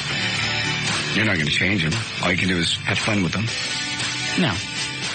You're not going to convince them of anything. Mm-mm. In fact, when you're talking to somebody like that, when you're actually doing the talking, they're not listening. They're just waiting for you to stop. Oh, sure. Formulating his next point. Yeah. Tell me when I can respond. Well, if you follow the conversation and just listen, then you'll know. Of course, you thought you went uninterrupted for like 10 minutes, and you didn't bitch about that. Now you're going to have to answer a few questions, and you don't like that. Mm-hmm. Well, if you're on a banner with naked people, that's against the law. What I'm doing is legal. Well, I got bad news for you, Jack. So is abortion. That doesn't mean I like it. Mm-hmm. There are times that I think it's wrong. If I put myself in that position, you know, where somebody was pregnant. Right. God forbid. I'd have to, you know, whatever it would be, it wouldn't be a quick decision. No, everybody's had that day. you know, where the girlfriend goes, well, I think I'm late. Oh, Jesus. Now what? 3 weeks I went through that in high school. Nikki goes, oh, it's been 3 weeks, or a week. I'm a week late. And then 2 weeks turned into 3. And I thought, well, that's it. I got to quit school. Got to get married. And finally, you know, it came along. And since then, I started wearing condoms. The vasectomy was the most freeing thing I've ever done in my life. Yeah. Loved it. Or just started talking this morning. Everybody goes, well, nobody's going to cut a mustache. Oh, good. Well, you can share your 30 million with people then. Yeah. I'm thinking about getting another one. Go ahead. You're on the air. Yeah, I got a question. If, you know, there's all kinds of sick people in the world. So if someone was to get off on a picture that wouldn't be considered pornography and then they couldn't show it in public? Yeah, probably so. Yeah, you know what? You could turn it a bunch of different directions. You know, you could say milk cartons, give me a boner. Yeah. But it's just, you know, the fact that they have no regard. They'll go and do something just because they have the right to do it. Well, I got bad news. Illegal and legal doesn't necessarily mean right and wrong. Just because something's legal doesn't mean it's right to do. And going over a beach with a bunch of kids and toting a banner with, you know, a couple of dried up pizzas on it, that's just not... If I had kids, I wouldn't want them to see that. Yeah. I wonder if that guy had a 4 or 5-year-old daughter at the beach that day, if it would have been just as funny or just as poignant. Or if you asked him, he'd say, yeah, they need to see that. All right, All right, thanks. I appreciate it. You ready to do news? Sure. All right. I'll do this while you're getting your paperwork together. Go ahead, you're on the air. Russ? Yes, ma'am. Hey, someone sent me a prayer. I'd like to share it with you since you seem to have no patience for anyone. They sent you a what? A prayer. Oh, sweetie, I'm not in the mood for this. No, I need to share this with you. You're going to love it. It's a different look at everyday situations. Help us remember that the jerk who comes No, I don't, sweetie, I don't want to. No, sweetie, listen, I can't hear you. Help with homework, do the laundry, and spend a few precious moments with their children. Hey, start again. Hey, no, start again. Listen. Disinterested young man. Sweetie, start again. I missed it. I missed the beginning. I want to hear the beginning again. I'm missing it. I want to hear the good part. Sweetie, I'm lost. Start again. Seriously, start again. I'll give you some music. Hold on a second. Don't start just yet. Hold on. No. Yeah, that's it. Love Train. People all around. Yeah. All right, go ahead. Start again. Help us remember that the jerk who cut us off in traffic last night is a single mother who worked 9 hours that day and was rushing home to cook dinner, help with homework, do the laundry, and spend a few precious moments with her children. Yes. Help us to remember that the pierced, tattooed, disinterested young man who can't make change correctly is a worried 19-year-old college student, balances his apprehensions over final exams with his fear of not getting his student loans for next semester. Yes. Remind us that the scary-looking bum begging for money is the same spot every day as a slave to addiction that we can only imagine in our worst nightmares. Right. Help us to remember that the couple walking annoyingly slow through the store aisles and blocking their shopping progress are savoring this moment, knowing that based on the biopsy report she got back last week, this will be the last year that they go shopping together. Horrible. And remind us each day that all the gifts you give us, the greatest gift is love. It is not enough to share that love only with those we hold dear. Open our hearts not just to those who are close to us, but to all humanity. Let us be slow to judgment and quick to forgiveness, patience, and empathy. Yes. I hope that you appreciate that. I don't care. What was that? Internet little... I think I got that today in an email. What? That little prayer thing. I got a friend. It's probably one of those going around. Yeah. Do you think maybe you have a prayer group starting for you? It's the second time in 2 weeks that you've gotten someone calling in to pray for you, or there are people calling to pray for you. What was the one from before? The girl that said that we're praying for you. She kept saying, we are praying for you. We're praying for you. Jesus loves you. We're praying for you. Oh, so you think they're having little prayer groups? I think there's a prayer group starting time for you. Is that where you sit in a circle and turn the lights off? You can. No, that's a circle. No, that's something else. Yeah, that's a different circle. Yeah. Not even similar. No, they can't read their Bibles if the lights are on. And when you hold hands. And yeah, but that's the way you can make $20.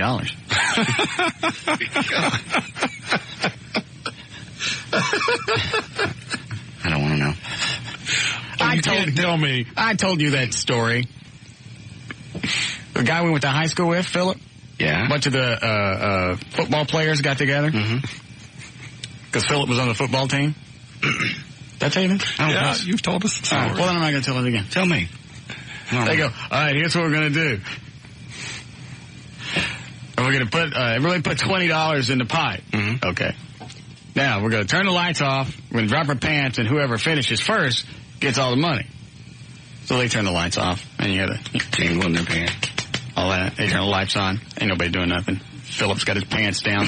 He's beating like he's Chinese.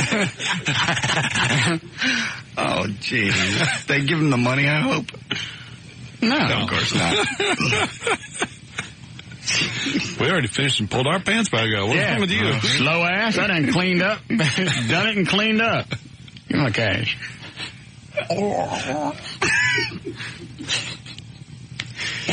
Okay. He was adult. Clearly. Yeah. All right, what were we about to do? Oh, news. All right, you ready? Sure. Okay. Oh, hey, Dan, before we do anything else, is that jackass with the anti-abortion thing? Did he have a website or anything?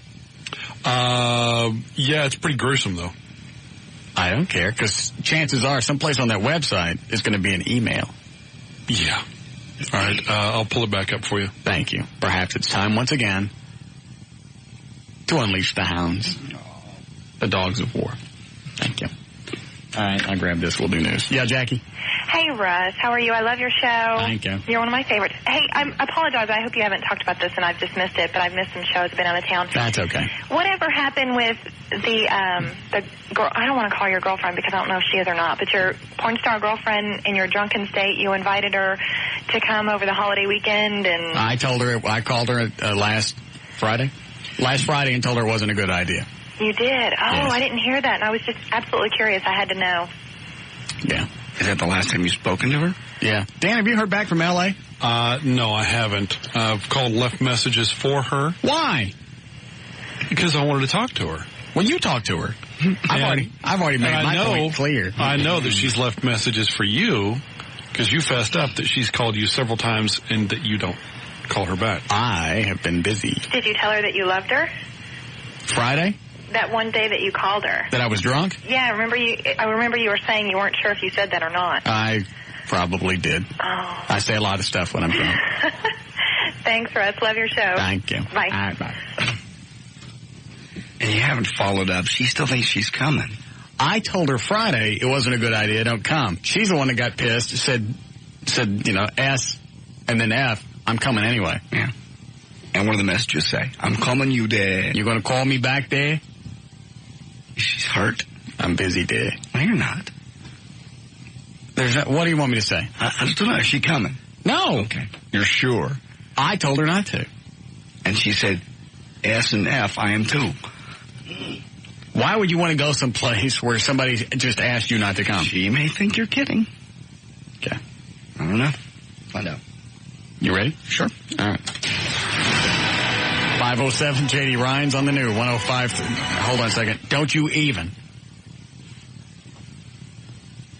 Daniel? Who are you talking to? Who are you talking to?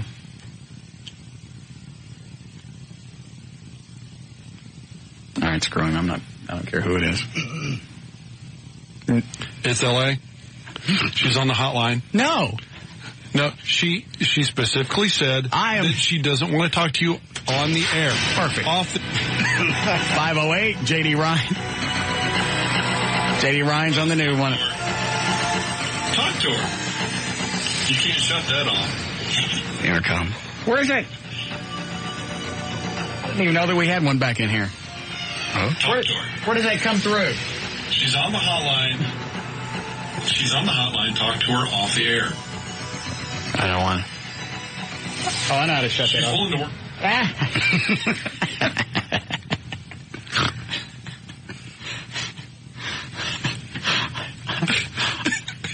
Talk to her. I don't want to talk to her.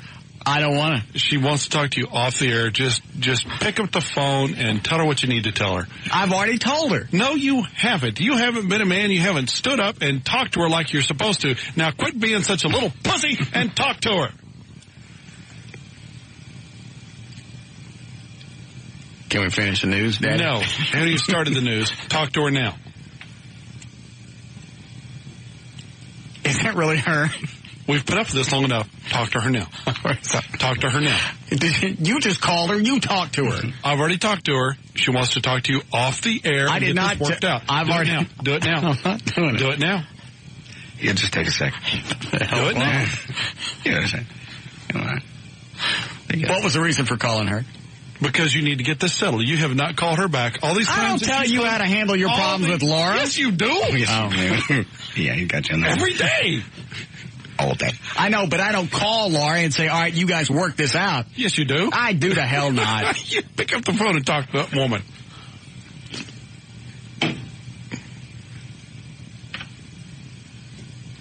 Hello? No, I'm not seeing anybody else. I can't talk to you off the air. Dan just said that you wanted to talk off the air. I can't talk to you off the air. Because I'm doing a show. What do you mean, who cares?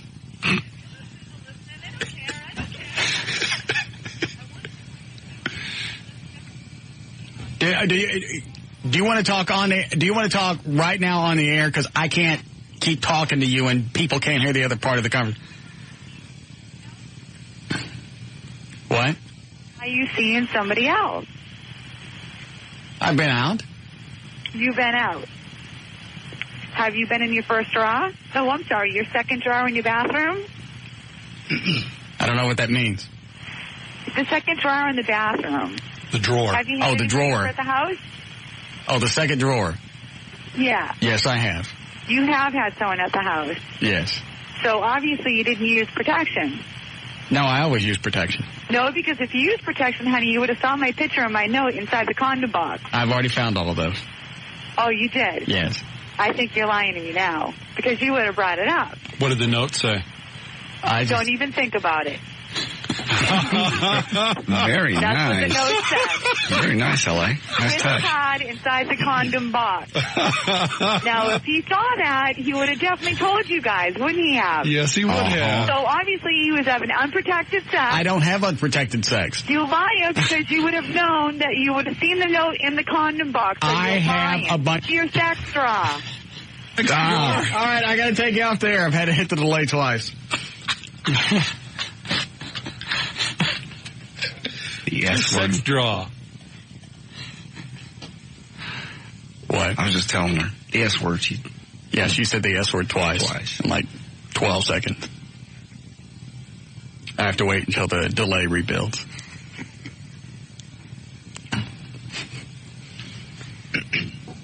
Anytime I ever hit the delay that hard, my clothes always change to polyester.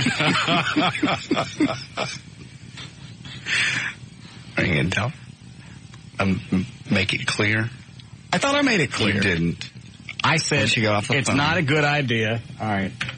There we go. It's not a good idea if you come in for the July 4th week. It's not a good idea for me to come in when? Really ever again. Oh, really? Yeah. So what's this? Well, we can't have a relationship, so what would be the purpose of coming back? Why can't we just be playmates? That's what we are anyways. Because I think you want it to be more than playmates. I like you and I love you as a person, but I can't be in love with you and what you do. I'm too insecure. You're insecure. You are not insecure. Yes, I am. That's a lie. That is not a lie. You're not insecure.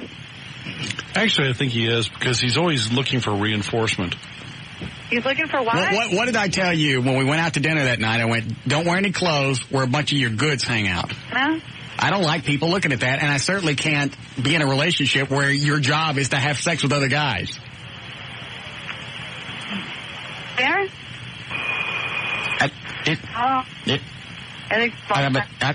For one? You did, don't you? Oh, you little coward. I believe I'd already made my point. That's not, She didn't hear it. I'll get her back on. No, the hell you don't. I got the number right here. I'll call Laura. Oh, man. You put your gun down.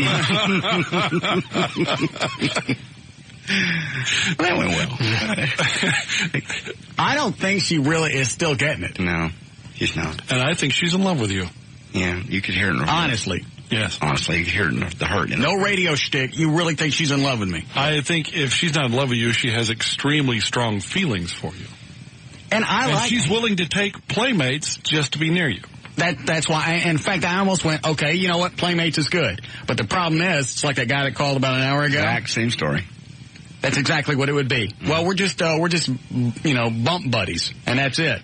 Well, chicks don't do that. Chicks bond, and it's not just the sex, it's, what is the word? It's like oxytocin or something like that, to where there's actually a scent that guys have. This kind of goes along the line of pheromones. Right. But you have your own scent, and it's just part of the biological bonding process. I'm not making this up. I don't believe that. No. Do not call her back. And don't do the eyes. I almost gave in. Well, yeah, go ahead. Come on in. Because then you go to her website, you look at the body, you go, it's hard to turn that down. I think it's more than that, though. I think you have feelings for her as well. You just don't know how to deal with them. I like hanging out. Let me call Dr. Hamilton. No, I don't want to talk to you. I'd rather talk to her. I like her personality. I like hanging out with her. She's kind of dingy, which is kind of funny. She's a really good businesswoman. She's driven. She wants to work, and, she wants to have her own business and stuff. All qualities you're looking for in a woman. But kind of like you with cans. But she puts roasters in her mouth for a living. I know that. What if she stopped? No, because it's still in the past. So you've done other people in the past. Not for a living. Not in groups. Not for group. No, and not for a living. Well, sort of. I never banged anybody for cash. Well, no, but... There was a washer-dryer combo once. Parting gift. But you've made women that you've done part of the show. That's not having sex for cash. No. I had sex, and that was just a bonus that I could use them on the show. I can't have a relationship with a porn star. I can't. Tell me you don't love her. I like her a lot. Tell me you don't love her. Get him down. I would be upset if something bad happened to her. Tell me. I don't love her. That was rather flippant. Yeah, that was real sincere. We believe that. That was kind of like a, love you. Yeah. I think the two of you have become attached to each other in some sort of weird maniacal way. Well, then I would think about her all the time. If it was a relationship, and you don't? No. Not even when one of those little cards pops up, no. You don't? Yeah, I just look at it and go, well, I'll go stick with the other stack. But you really have a good point. If you have become attached, now is the time to break it off. Right. Before anybody gets any more into it. Because you're right. You can't with a porn star. At least respect her enough to call her back off the air after the show and let her know for real. I think I've been quite clear. Because I don't think you have. Because as long as you are talking to her on the air, or even off the air on the air, I don't want. Your point is not being taken fully. So until you call her off the air after 7 p.m. Central Standard Time, I can't. Why not? You're giving me the hang from the tree upside down toes. Until you call her for real, off the air, she's not going to get it. You have to be a man, face up to this particular fear. I've been a man. What can she do to you? Just call her. I've not only done it to her, I've done it in front of my friends. Yes. And on the air. I've been a man about this. Don't ever question my manlyhood. Then why won't you call her off the air? I'm scared.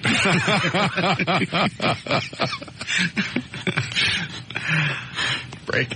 Peace. All right.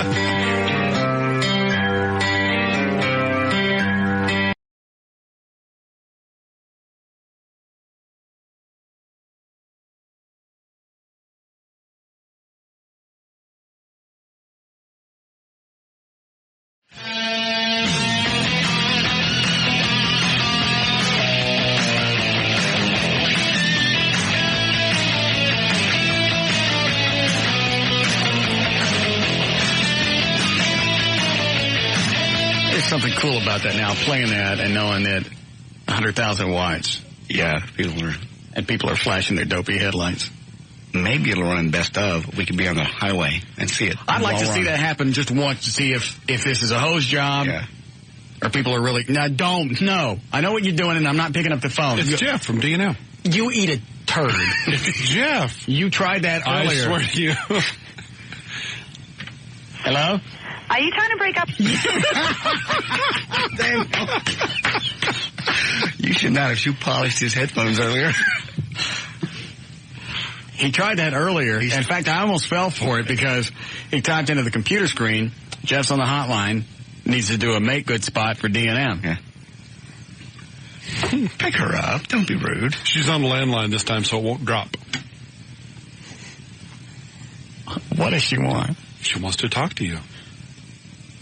Since you're not going to be man enough to call her off the air and get this taken care of, you need to talk to her yourself now. But you said it's not going to do any good to do it on the air, so why waste the time? Well, it's your job to convince her since you won't call her off the air. I've been very honest and very sincere. No, you have. Not convincing, though. Tell her to go away, Dan. Mm-mm. She's going to holler at me. Mm-mm. No. Yeah, she won't. She's going to holler at me. She's going to cuss. It's going to upset me. Tell her not to cuss. No S's, no F's, please.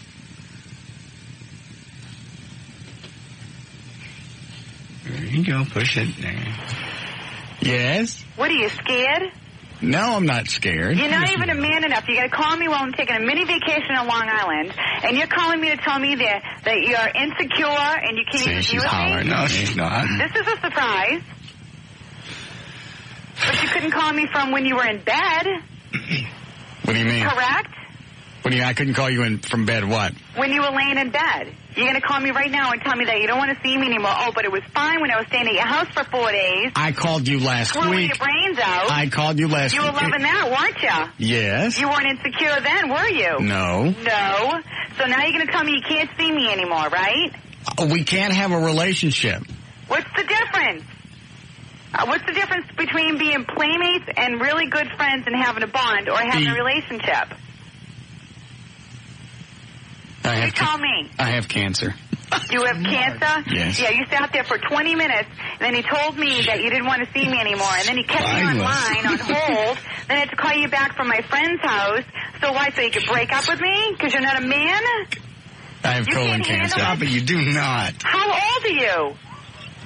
Ooh. The last time I made a film was 5 months ago. Yeah, I understand that, but you're not done doing that, and I got 2 more films to do, but it's Metro. But you're gonna have sex with guys. And who the hell are you having sex with? Not guys.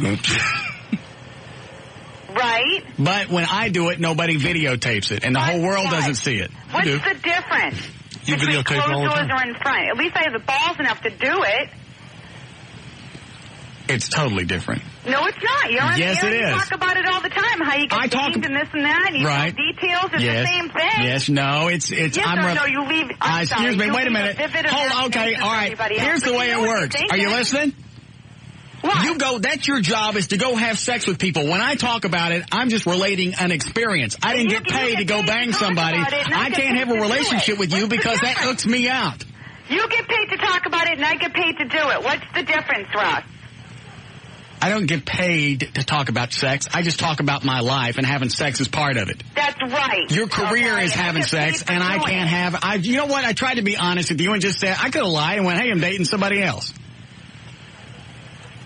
Well, okay, I'm a little upset about that. Of course it's going to hurt if you're dating someone else, but if you're serious, I'm going to be hurt. I'm not dating anybody else. We just can't have a relationship. This is not going to go anywhere. There's no good to come from this. And So you have to call me on the air and let me know this? Now? I told you last week. No, not quite this vivid. Yes, I did. No, you didn't. Yes, I did. No, you didn't. Mm-mm. And then you say because you don't... You're just not man enough. You can't handle it. I'm sorry. Man enough to handle what? This whole thing. Yeah, I said that. I said I'm insecure. I can't be in a relationship. Insecure is a lousy excuse, Russ. You know how many guys would try and use that line and wouldn't even work with me? Well, I'm sorry, but that's... Insecure means you don't even... You're just insecure.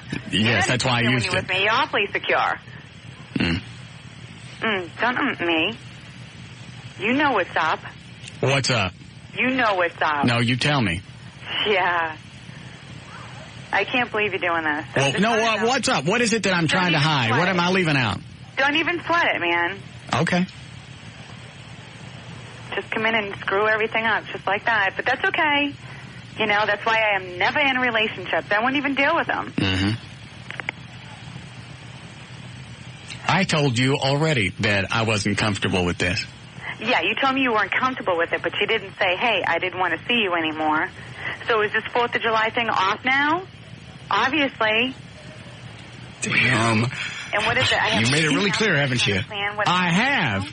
She thinks she's coming. After all of this, you still want to come for the 4th of July? No, I still had plans to come. Where else? Okay.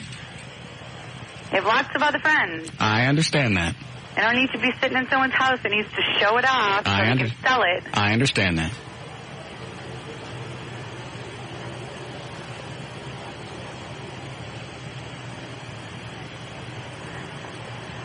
All right, whatever. It's over. Okay. Don't call anymore. All right. She'll call tonight. Uh-huh.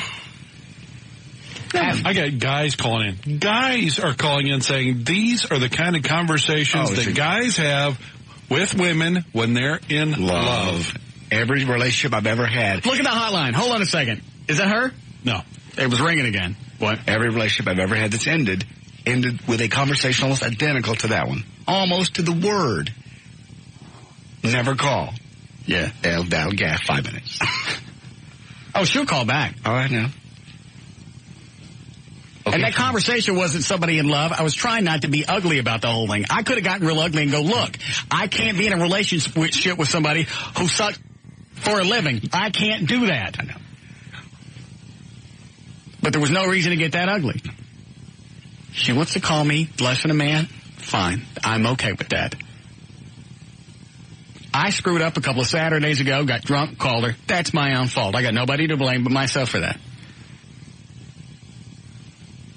You could just hear it in her voice when she was, say it. She loves you. She obviously, I don't have feelings for you, I just want to be a buddy. If you didn't have feelings for her, then you wouldn't be hurt right now. She's hurt. So she had developed feelings for you. I know that. Deep feelings. So. But she turned around and said, I don't have feelings for you, we're just playmates. Even a porn star can't just be playmates. No.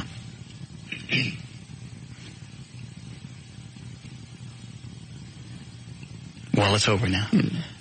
No. And after that big long conversation, and she just goes, well, I guess the 4th of July is off. Yeah. Dan's on the hotline again.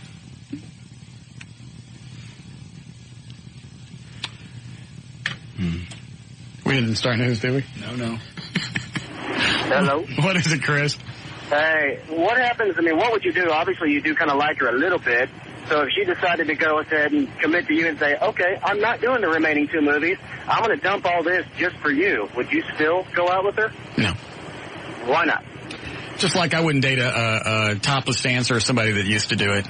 I've done that, and that's a totally different mindset, and that ain't my thing. Okay, so in a nutshell, you just went out her as a novelty, and you knew you were going to be done with her at the tail end anyhow. Yeah. And you can't tell her that. To tell her that would just be ugly. Well, yeah. It'd be fun to listen to, though. Yeah, it would. I'm seriously, because she hasn't done anything wrong. If she had screwed me around or took a bunch of cash or made me think that she felt something for me and I gave her jewelry and then she left, then I wouldn't cut her any slack. But she hasn't done anything. There's no reason to be ugly to her. Plus, you never know when she'll come back to town. Mm-hmm. I'm thinking July 1st. You don't, honest to God, think she'll really still come in? I think she still has a ticket. She bought the ticket. I got lots of friends. I see you waving back there, Eddie. Go ahead, Dan. Yeah, buddy. Why are you taking a wee-wee in a big dude right in the porn star pool? Why? I mean, you know what she's going to do? She's going to go tell all of her other little porn star friends about how bad Russ Martin is, and you're never going to get another porn star, buddy. You worked so hard to get here, and now you're whizzing it all away.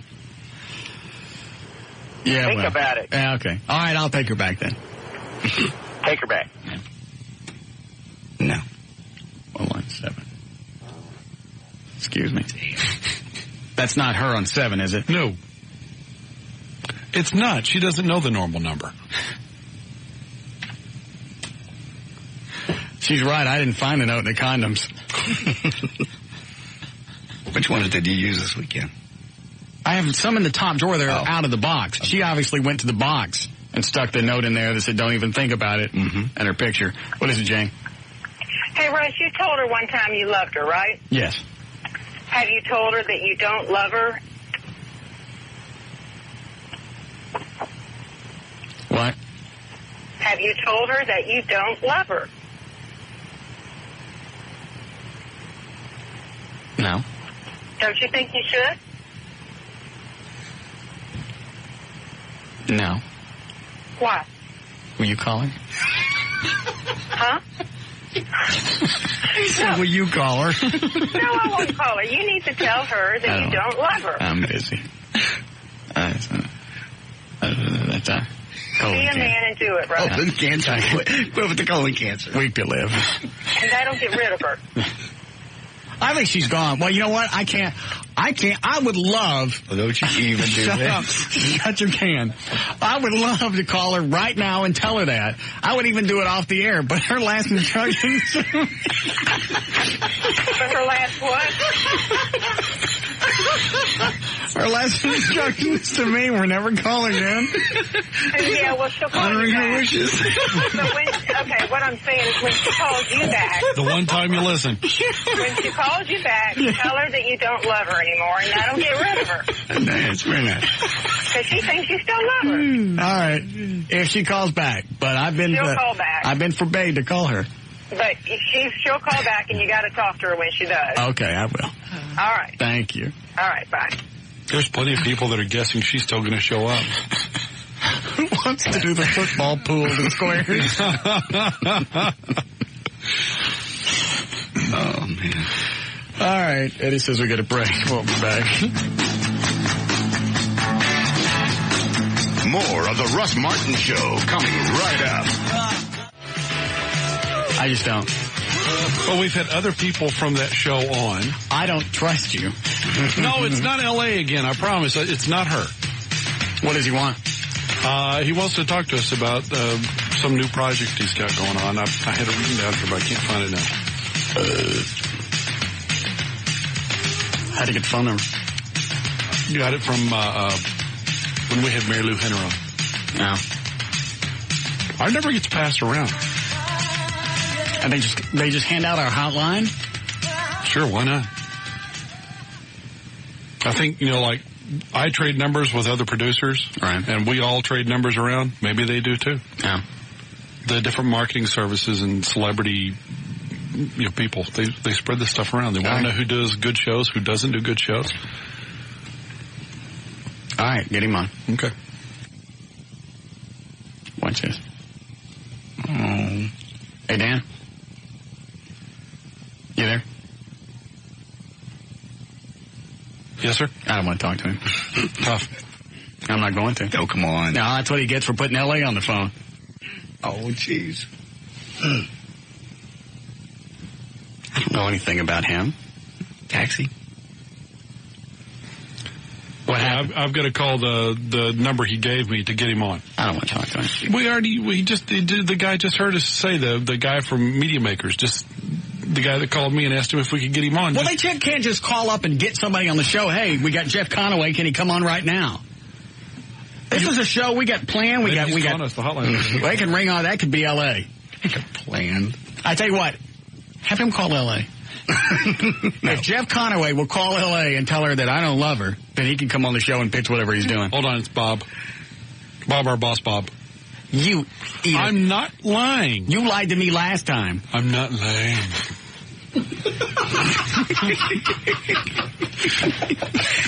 Hello? Hello. Yes? I needed to talk to you about this promotion. Oh, yes. Okay. Yes.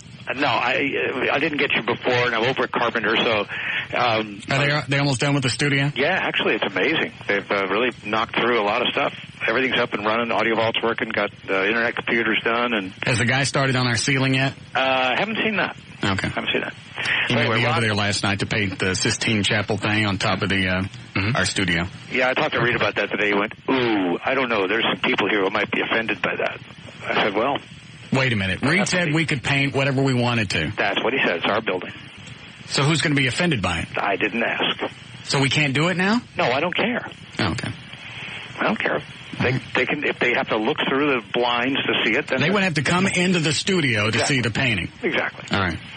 Anyway, In Demand, we do promotions with them for a big national contract, and they have a promotion around Black Hawk Down they wanted to do, and Rob was thinking about putting together a paintball tournament. We can solicit teams, maybe make some money for Operation Kindness for the teams. Chloe's got a contact for paintball place in Forney. We got $3,000 to give away for winners. I thought maybe we could get involved with a paintball tournament and do this thing for In Demand. It might be fun, Do you want me to play paintball? No, you don't have to do that. Oh, but so what are you asking me about it for? Well, I wanted to know if you would the show would get involved with it, and maybe, I don't know, maybe you guys could put a team in the tournament or something. I don't want to play paintball. No. Well, why don't we have a great big tetherball tournament instead? That sounds like a lot more fun. Well, I don't think. And then afterwards, we can get our moms to make us some cakes, and we can have a play. Well, that's just not going to work for Black Hawk Down. Well, what is Black Hawk Down again? That's the movie of No Man Left Behind. It's the thing about the helicopter crash and wherever that was. What is In Demand? It's a pay-per-view thing on cable. Oh, okay. And we have a big, huge Well, what are you asking me for if you don't want us to play, which we're not gonna? Well, I didn't want to suggest. I thought maybe you'd jump in on that. I thought maybe Eddie would enjoy, killing people with paintballs and. Paintballs is for pussies. Well, okay. Then all right, fine. I just thought it would be a good idea. Maybe we could have some fun with it. So they're putting up the cash, $3,000. So. Would you do? I tell you what, I'll consider it if you do me a favor. Okay. Don't you do this? Call L.A. for me. And? Tell her I don't love her, and it's over. I'd call her myself, but her last instructions to me were never call again. And I have to honor those wishes. I'll do that.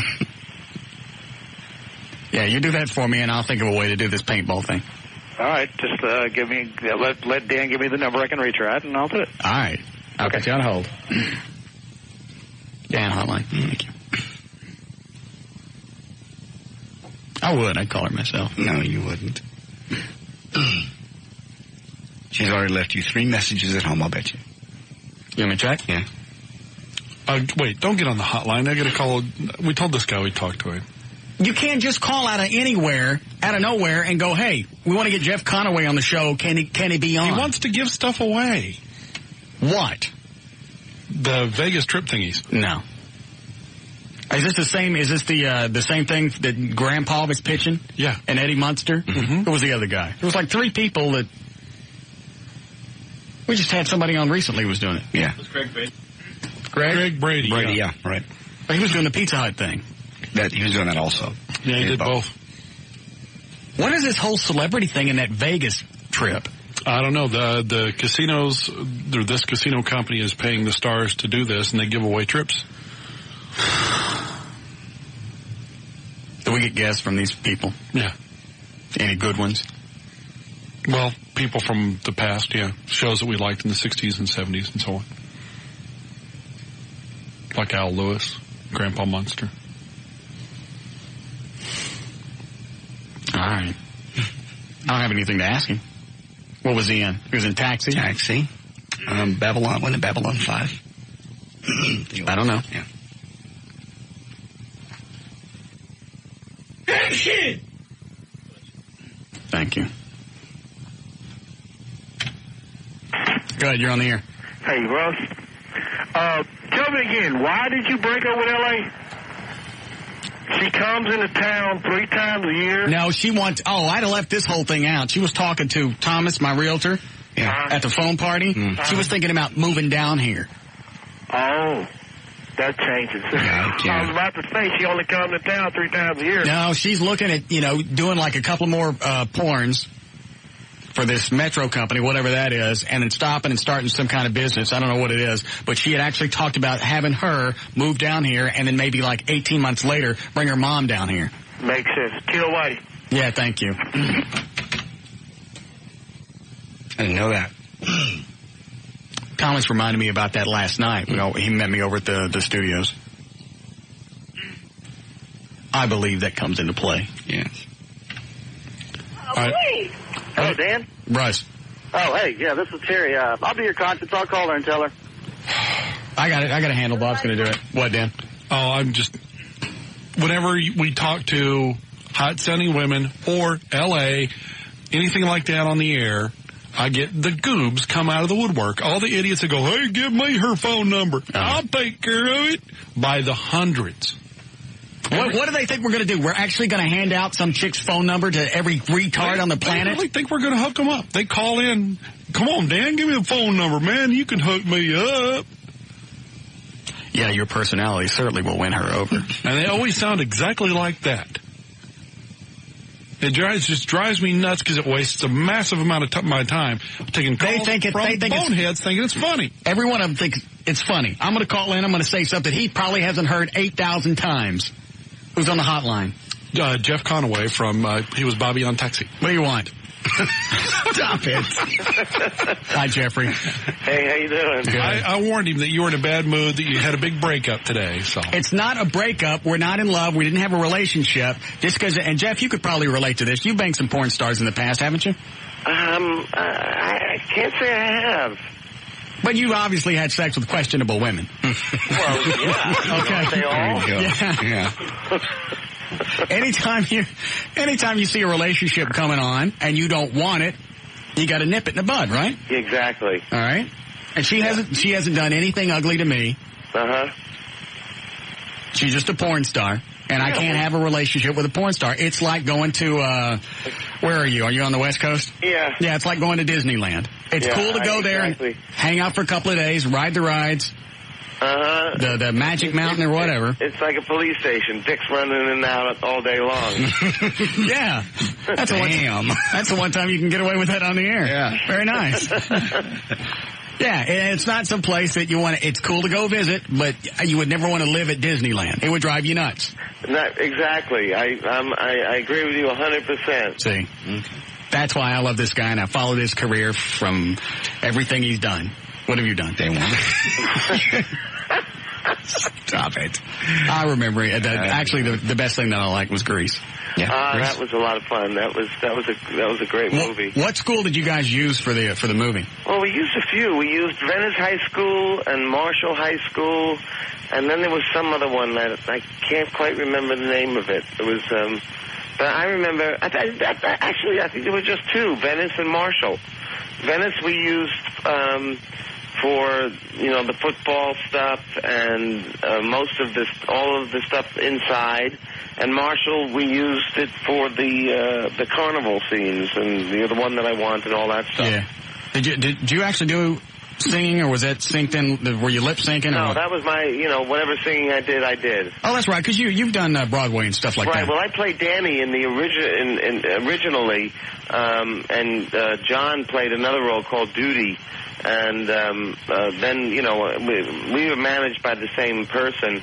And, I figured whoever career took off first would end up playing Danny in the movie. So when John, because of Welcome Back Kotter, took off like a skyrocket, it was just, I figured a fait accompli, Did I say that? Yeah. That's all right. It don't hurt. I got up awfully early this morning. And what were you doing out? What was I doing? Yeah, what were you doing up so early? I was, just taking care of business, and I had to go to the doctor. What's the matter? Well, my arm is broken, so they had to go check things out, and I'm going to get an operation on it come Saturday. How'd you bust it? Well, it's a long story, and you don't want to hear it, and I don't feel like telling it, so... Good. Then everybody walks away feeling cheated. Yeah, exactly. It's never as good as it sounds anyway. Hold on a second. Dan, what does the guy on line 6 want? They're all people that want to scold you for being too critical of L.A. Lamont. Why? I'm not being Jeff, do you mind? Are you in a hurry? No, not particularly. But that doesn't, better things to do than sit at home. That doesn't mean I'm putting up with you idiots. What is it, Mike? Hey, Russ, I can't understand this. You get all these women that get all mad at you because of the way you talk about them on the radio. Yes. Right? And that's your work. That's what you're doing at work. Yes. And you say you don't take work home. Do I say that? L.A. is not taking work home. No. She is going to bed with these guys for money. Mike. First of all, I'm not criticizing what she's doing. I'm saying I can't deal with it. I don't like it. I don't want to be around it. And I don't have to justify that to you or your toothless ass. Thank you. Goodbye. All right, Jeff, what are you working on currently? Well, actually, I'm going to be doing a movie called Night Fever, which is kind of it's a 70s police kind of comedy, drama, action film. And I'm going to be doing a tour of same time next year. I'm going out on that. And also, I just became associated with a 5-star resort in Las Vegas called Club du Soleil. And these guys are like giants in the vacation ownership industry. And like for the past 25 years, they've been in this business. They've been specializing in letting people vacation like millionaires at rock bottom prices. And they brought my wife and I down there last weekend. Yes. And they put us up at a beautiful 5-star hotel right on the Strip, and then showed us the suites that they're selling.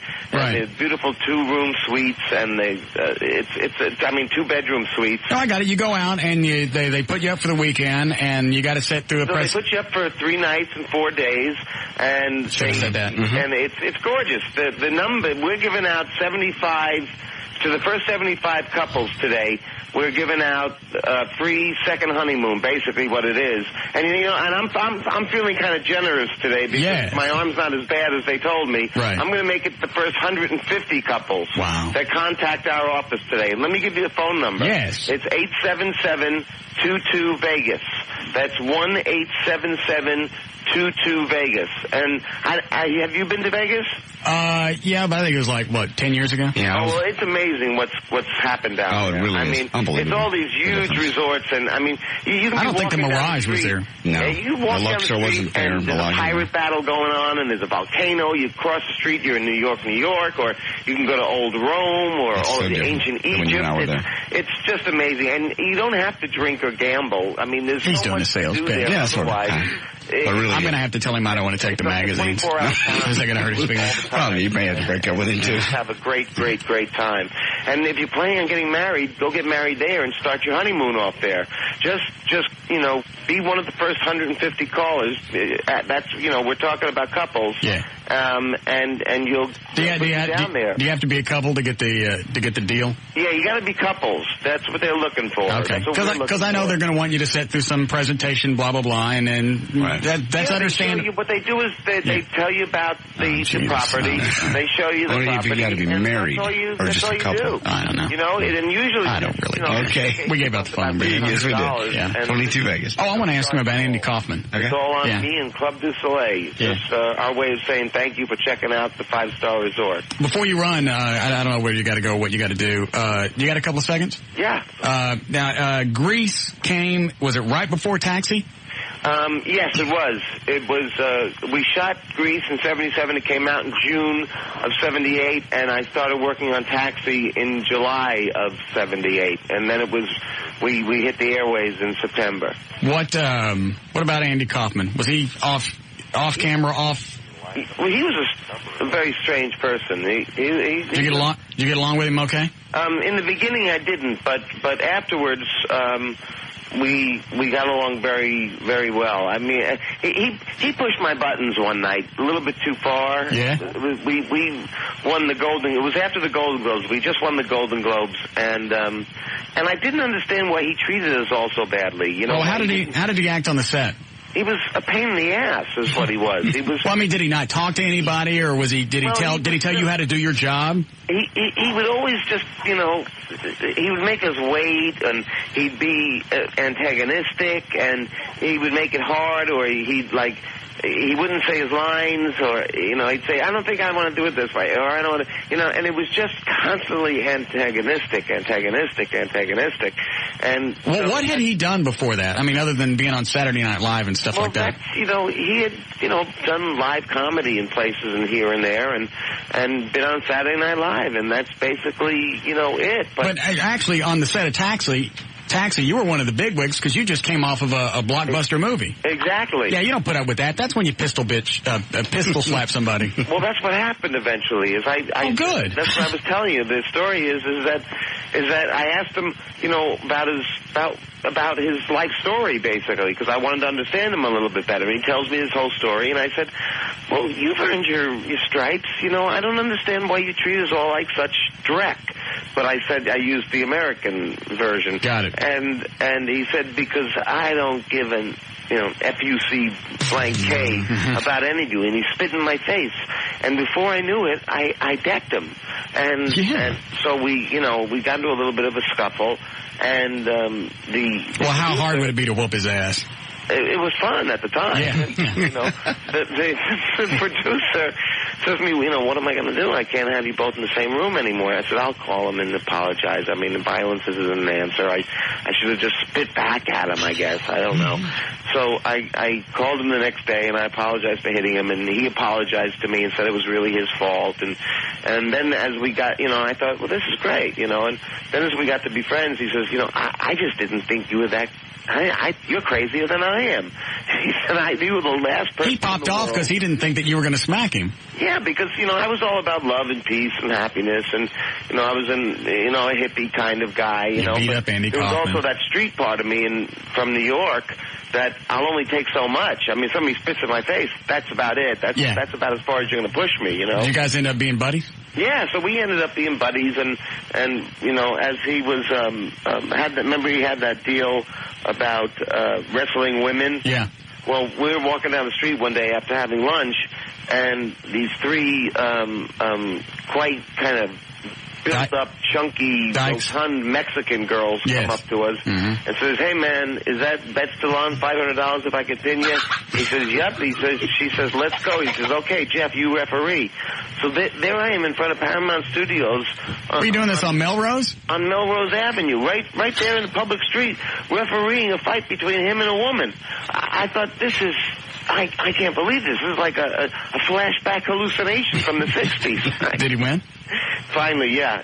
She almost beat him, but he flipped her and got her at the end. He had been training, you know, with... when he got into the whole wrestling thing was it Jerry Lawler? Yeah, Jerry. Yeah. At that point... That was all a setup. Everything? Yeah, the whole thing was a setup. Everything was a setup. Because you see the clip on Letterman, and it really looks like Lawler slapped the snot out of him. Yeah, I know, but it was all a setup. I know Jerry, and it was all a setup. Well, what about when he was wrestling the chicks? At that point, did you think, all right, there's a boundary that people get, and I don't think people are getting this? Well, it went too far, you see. In the beginning, everybody thought, oh, what a laugh, you know. But then he kept it up, and people just got tired of it. They said, enough is enough already, you know, the joke is over. And, you know, that was the problem. He didn't know when to stop, and that was his problem with people.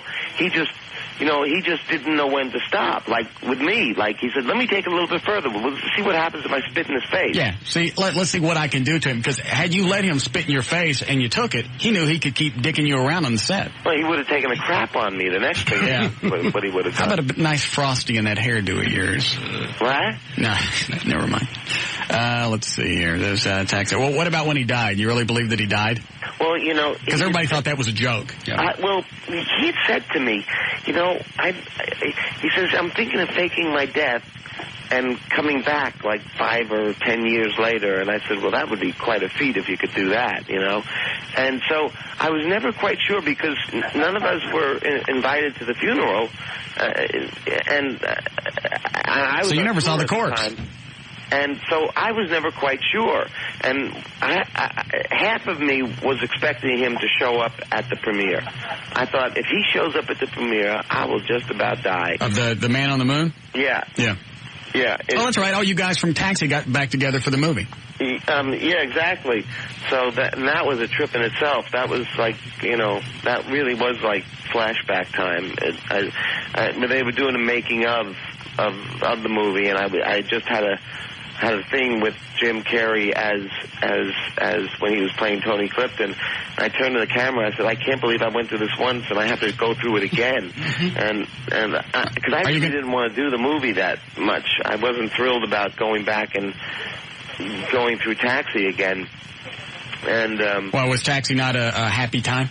Well, I quit Taxi after 3 years. Oh, I didn't know that. How many years did it run? 5 years. Oh. They got canceled after 4 on ABC, and then they made a deal with NBC to pick them up for at least a year, so they could get a 5-year syndication deal. Got it. And then NBC canceled them after a year. But they made a lot of promises to me that they never kept, and I just felt like I was being used, and emotionally I just couldn't really handle it, and I felt like for me anyway, that the show. I enjoyed the Andy Kaufman story. I didn't know how many more auditions Bobby couldn't get, or people want to know if he kept get Mary fired Lou over jobs. Bobby couldn't. I felt that it had really run its course for me. Are we really behind? Yes. All right. I don't know if it was the best choice in the world to make, but I made it, and that's that. Didn't you, in the series, I can't remember because I read this someplace or I saw it in one of the E! True Hollywood stories. Was it you and Mary Lou Henner and then her and the guy with the big nose, or was it her and Dan? It was she and Tony had a thing, and then she and Judd had a thing the next year. It was, but Mary Lou was she says it in the book. She was a very frisky girl, let's put it that way. And did you enjoy any of her friskiness? No. We were... Jeffrey. I had known her since... Jeff. Oh, I'm serious. Jeffrey. I've been honest with you about me and my relationships. There's no reason to lie to me now. We've gotten this close. Would I lie to you? Yes, Jeffrey. No, I wouldn't. No, we were strictly friends. She really, when we first met, she really wasn't my type, and we just were, very friendly. She and John were kind of like seeing each other. John Travolta. Oh, I didn't know that. Oh, yeah. And so, I'm not going to get in the middle of anything. That's okay. And we're very platonic kind of friends. But she's a... I, of course, don't believe you, but I respect you as a performer, so I'll just shut up. Well, okay, you can respect me, but it's the truth. Okay, that's all right. All right, you've been kind enough. We'll give the phone number one more time. What's the... Oh, yeah. So remember, everybody out there, it's the first 150 couples, and you can call right now. It's 1-877-22-VEGAS. That's for 4 days and 3 nights at a major Las Vegas strip resort, and that's 1-877-22-VEGAS. One more time. Yes. 1-877-22-VEGAS. Are you thinking about... Quit it! Are you thinking about doing a reunion with all the cast from Video Professor? From Video... I want to get together and rub his bald head. Yeah. All right. Well, I appreciate your patience with us. You've been very kind. All right. Well, good luck with your love life. Thank you, Jeffrey. Stay out of those places you shouldn't be. Yes, I understand that. Okay. Hey, do you have your own website or anything? I'm currently building one, so it should be up in about a month or so. Okay. Just let us know when it's up. Okay. Thank you very much. Thank you, sir. All right. Bye-bye, and God bless. There's another one for you to buy. Jeff Conaway. What? There's another one for you to buy. JeffConaway.com. Yeah, he probably doesn't have it up yet. I could get it now and just make him negotiate. Yeah. Got everybody else's. What were you going to say, Dan? You look like you had... Oh, remember how we keep... Hold on, can this...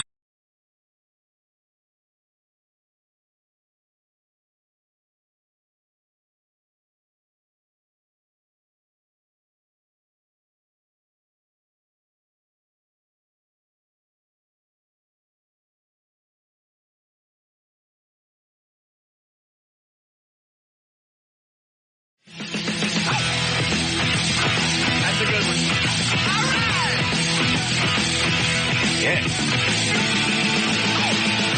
Load that one again, Eddie. You ready? Mm-hmm. I think I even like this one better than Loverboy. Really? Yeah. Well, Loverboy's got the tradition going, but... Yeah, I suppose. All right, so you're flashing the lights on the drums. On the drums. All right.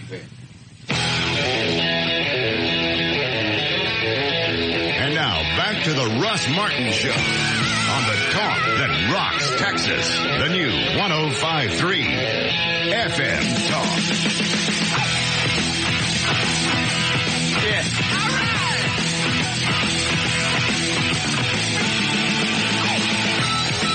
Oh, it just occurred to me. Okay, yeah, we have slipper lights. Okay, never mind. I'm going to studio. You've wasted your time calling in, and this is the best you can do, is to call Russ, is to call him gay. That's the best you can do. That's the best you can do. Oh, you pussy. Did he hang up? Yeah. What did he say? You know Russ is gay, don't you? He dates Jagger. You know he's gay. Is that the best you can do? And it's just over and over. He's just, hey, come on. Are you in this too? Hey. Is that what you're doing sometimes when I see you in there flailing your arms? Uh-huh. Yeah. Trying to get them worked up, and when I get them really worked up, I try and put them through to you, but sometimes I lose them. Especially the stupid ones that only have one, it's like a one-note song. Yeah. You know Russ is gay. He's gay. You know he's gay. He's gay. How can tell he ain't gay? Look at him. Mouth like that, got a mouth. You know we're going to mouth like that? Things that are gay. And then you throw them a curve, and they're screwed. Yeah. Well, why do you think he's gay? Because he's gay. Gay people are gay. That's why I call him gay. You know why? Because he's gay. Well, what does he do to make you think he's gay? Because he's gay. Being gay makes you gay. And for this guy, that was when I said, is that the best you can do? That was it. That was the best you can do. Gay. Hold on, before you take any calls. What? Well, no, go ahead. I got an email. We've had people calling in, and we've had problems with, it seems, people imitating you or trying to pass themselves off as Russ Martin. Yeah, hold on. What is it, Scott? Hey, Russ, I got two things, man. First of all, I want to throw props out to you for getting rid of the porn bitch, man. The normal date, the chicks you date have enough issues. You don't need that baggage, bro. Porn chicks, issues, bro. Okay, thank you. Second of all, I got the bone I had to pick with you is why such a puss about the paintball, man? You put your neck on the line all the time for Operation Kindness, and I think you should take any opportunity possible to riddle JD with as much paintball as possible and put it on the website. I don't have to drive out to a paintball court to do that. We've done that here in the building. We'll do it there in the building. Who cares? Wherever. But, man, if it's... I don't like shooting something, and when it hits somebody, it doesn't kill them. What? Dude, you could make such That's such a letdown. It's like having sex and stopping right before you finish. It really is. Whatever. Dude, you can light it. You can light them up, put it all over the website. Yes. Yeah. Thank you. A very valid point. Thank you for calling in. All right, Dan, what is it? All right, he's doing something else now. Do I pick up 3 or not? Hold on a second. Well, go ahead and pick up 3. We'll do this in a minute. This isn't time sensitive. And this person's been on. Somebody's impersonating me, right? Yeah, just another one. I get an email about it. I get a few every week. I get a couple. I saw the guy looks like Russ Martin. This is a guy going out and trying to imply that he is you. All right, what does it say? I saw a guy last Saturday in a Plano Starbucks. Hint number 1 that it's not you. Right.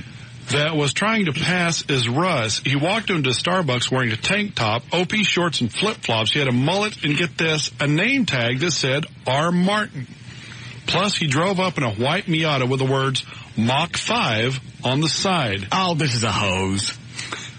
It's not a Hotmail account. What is it? Is it AOL or something? It's mobile.msn.com. Does it have the phone number? No. Does it have a bunch of numbers at the beginning? No. It's got the guy's full name on it. All right, let Eddie do a background. All right. Well, I think it's just... Why would I walk around with a name tag? No, he's just saying, he knows it's not you. He's saying it's some guy trying to be you. Did he get a plate off the car? No, I just said the side of the guy had... On the side of the car said Mach 5. Oh. The actual words or a great big 5? He said the words Mach 5 on the car. Oh, sad. He just said it was so stupid it was funny. And did he say anything to anybody? Said he spoke to some college girls and gave them a ride in his car. That sounds like a white Miata. Keep the email. I can get Chris at BertBiz if it's not a web-based account. He can hunt them down, and Eddie can do a background. Okay. I mean, we're not hunting this guy. I just want to talk to him and find out what else this guy was doing. Okay. Maybe even call the Starbucks in Plano. See if they saw anything. Yeah. It's kind of hard to miss some tard coming in a Miata with Mach 5 written on the side. Yeah, and a name tag. All right, now who's on 3? Oh, I'm sorry. It's Kathleen from TXE. That's why I said you could wait. Because of cable? Yeah. Yeah. Yes, Kathleen? Hi. How you doing, Russ? Lovely. I am looking for some information on the parade. I think that we should do an interview with you on Saturday. Are nuts. Did you talk to Rob? You would need to talk to Rob. He can give you all the information on the parade, when it starts, what part of American Airlines Center, and all that other stuff. Okay, I will do that. But what I would like is an interview with you on Saturday as you're forming the parade, and we'll take a live shot. I'll be busy on Saturday. I know you'll be busy out there. Yes. No time for interviews. Won't have time for an interview with your great friends at TXCN? Nope. What do you want an interview for? Well, it would be nice if we could get some background as to how the parade came about. Oh, man, I just floated a skunk. Oh. What are you doing in here? All right. This is media, right? It's Kathleen. What do you want? We're trying to... Can you smell my poop? Oh, man. We're trying to get as much coverage on this as possible. Smell it, Rob. Please. Smell. I understand the argument about the station vehicles, but if media wants to cover this... Whiff my boots. Can you not smell that? Why are you making this so difficult? They can come out and cover it. I don't want to do an interview. Let them talk to the cops. Even better. And I'm sure that they will. Yeah, Kathleen. But you're the organizer of the event. You're did it. You're putting it together. I don't have anything to say, obviously. Other than I'd like my station vehicle in the parade. Sorry, Kathleen. I'll be busy Saturday. I know you. But you are more than welcome. Anybody can. As you're helping to organize the parade. I mean, honestly, we need to kind of put this in a little bit of context. So it's a parade for cops. Well, here's your context. It's a cop. Talk to the cops. They know what it's all about. Talk to them. We'll do that, but it's in their honor. So right, it's in their honor. Yes, you're a celebrity. Celebrities usually loan their names to certain events. Yeah. That's what we're asking you to do. Yes. We're asking for you to take this interview or any other interviews with newspaper, why are you television. Hollering at me? I'm not hollering at you. You hurt his feelings yesterday. You saw him when he walked in this building last night. Why did I hurt his feelings? This is no slam on Rob. Rob has worked his ass off to set this whole parade up, contacting maybe 75 to 100 agencies in Texas. And done a fine job, and I respect you for everything you've done. Yeah. My point is... No station vehicles. My point is, if you do the interview... I don't want to. We get you on television. Yes. Other people see that you're supporting the police officers, the fire department. Maybe then, when we sell this photo, they'll be more inclined to purchase it. We need as much exposure as we can get. We'll get some information on how to get the poster or the bumper stickers. Mm-hmm. What do you think? So you're saying because I support the cops, people might go, well, if he is, I should too. They might be more inclined to make donations. Absolutely.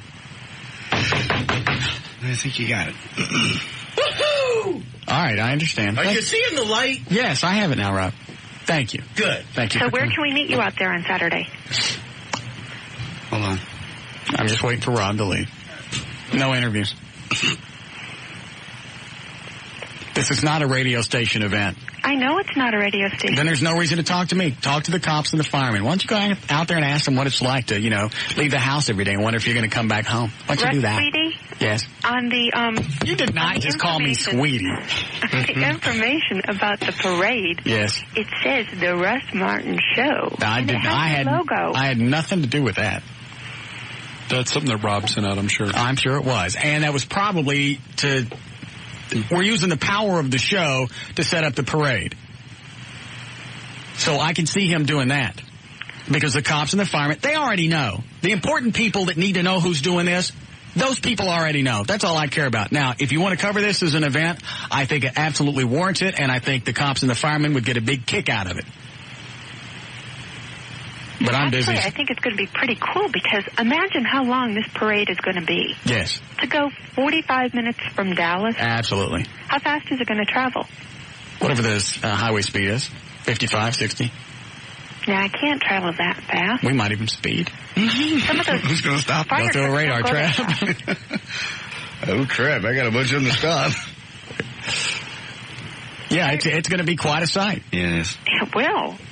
Do you guys have a helicopter or just Channel 8 have one? Channel 8 has one, but I think it's... What'd you guys get, a fixed wing? Yeah, it's fixed, all right. So, where can we meet you out there Saturday? Saturday, let's see, I believe the information says for everybody to meet there at 1:30 at the American Airlines Center. So I'll be there probably about 1. You'll be there at 1, so we might be able to talk with you at 1. Yes. How are we going to find you? I'll be there with the cops and a fireman. There'll be a sea of police and firemen. Yeah. I don't know. I'll be around someplace. All righty. Okay. So you're going to do a live. You're going to do a live shot from there? Yeah, I thought that'd be really cool. Yes, it would. I think the picture from the tower cam would be pretty neat, seeing the parade get organized. Yeah, it does. A tower cam from below hit that? Yeah. Oh, I didn't know that. Yeah. Well, then there you go. You have it all covered. Except I need you to do an interview. I'll be there at 1 o'clock. Okay. How am I going to reach you? I'll just be standing there. Russ, you don't stand still for anyone. Yeah, I know. Kathleen. Yeah? I'm not doing an interview. Oh, please. No. You know, you're not going to be able to, I won't be able to find an officer or a fireman who all of them will talk to you. They'll say whatever you want them to say. I'll do an interview, but I have to wear a ski mask or pantyhose on my head. How about we do an interview with you and then we cover it all with video and only use your voice? Are you going to identify me? Aren't you the organizer? Who's the marshal of the parade? No marshals. I don't even know how we're going to decide who starts the parade. We'll draw numbers. Yeah. That's the only fair way to do it. Anyway, I have to go. See you Saturday, though. All righty, then. Thank you for supporting Police and Fire. Thanks for your help. Thank you. Drive through. Bye. Bye. Drive through. Had a couple of people have called and said that since they can't be at the American Airlines Center to see the start of it, these are folks that live in some of the towns between here and there. Yes. They're just going to wait out by the highway. That'll be cool. That'd be really neat. I wouldn't get too close to the highway, but... Because from what I can tell, at this point, we've got probably 30 agencies that have confirmed. And if, some of them send 2 vehicles, along with motorcycles and stuff, we may hit 45, 50 vehicles, including fire trucks. It'd be cool. Yeah. Cool scene. No interviews. Sorry. I don't know why Rob's getting his... Because he wants to use all twisted as a vehicle to promote the station. That's what he does. That's his job, is to promote this radio station, those call letters. He saw this as a vehicle to do that. Oh, I forgot to tell him something else. When we're doing the parade picture at the Motorplex, I forgot all about this. At the Motorplex, right. I don't want any banners up there either until the cops and firemen are gone. They have to put those up hours in advance. Yeah, I don't care. Come on. Because there's probably going to be media down there as well. That's going to be there, to watch the organization and the shooting of the picture for the poster. Not only banners. Those have to come down, too. Can they just fold them over, cover them up? Yeah, that'll be fine. Okay. That way they don't have to take them down completely. Yeah. Because that's hours and hours of work putting up all those banners. Yeah, I don't care. Someone may see this on television, not know about the show, tune in, and then be able to support the police with you. But they don't know about it because they don't know where you are. They lost you at that other station. What do you mean? Some people still don't know you're over here 2 years later. Oh, well. Okay. I'm not gonna F this parade up. Okay. I'm not. Any other station would turn this into a great big media circus, and I don't want it. The media can cover it. I want everybody out there that wants to cover it. But we're not going to turn this into a radio station. Look at me. Yeah, look at me, F-Fest. Well, I'm just thinking, from a television standpoint, the first question somebody's going to think when they watch this is, well, who organized this? We forgot. We forgot to ask. Okay. I don't know. They just showed up. I'm just saying, if I saw this on TV... They smelled ground up sheetrock, and they just all showed up.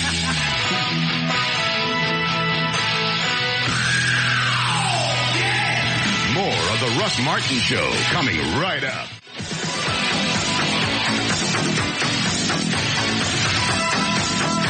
Call Russ now at 214-787-1053. All right.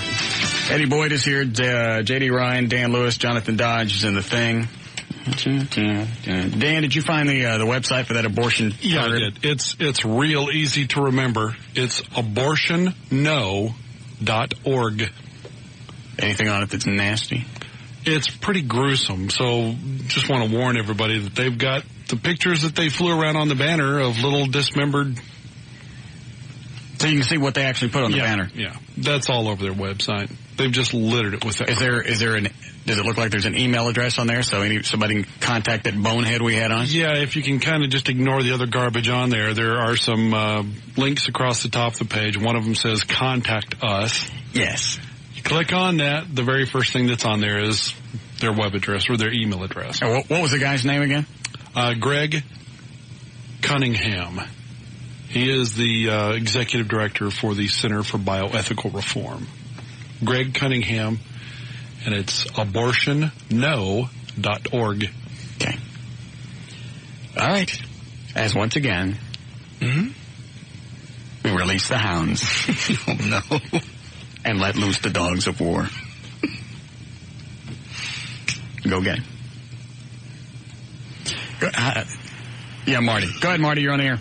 Hey, Russ, I just want to tell you that I think you're doing a great job. My dad is a 30-year veteran of the Chicago Police Department. Mm-hmm. My mom is fixing to retire. She's 15 years on the police department.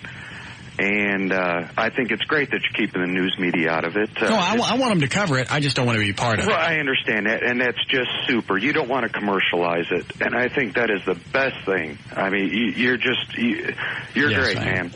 You're doing a wonderful job. Yes, I am. And you need to keep up the good work. That's very kind. I worried many days about my dad coming home. I'm 32 years old, and it scared me.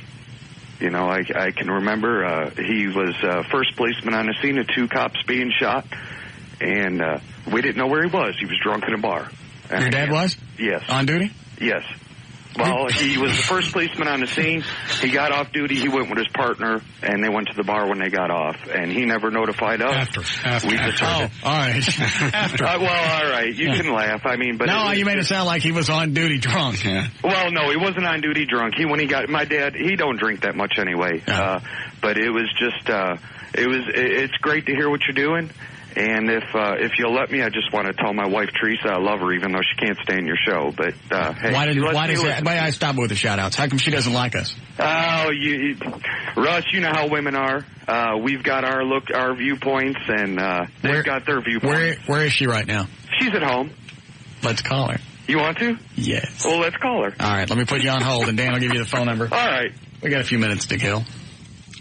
This domestic disturbance brought to you by Mitsubishi Motors. It's time to wake up and drive. And by Cop's favorite, Cuervo. Is that the last news sponsor? Yes. All right. Are you guys going to the parade? Yeah. Eddie? Yeah. I mean, are we allowed to...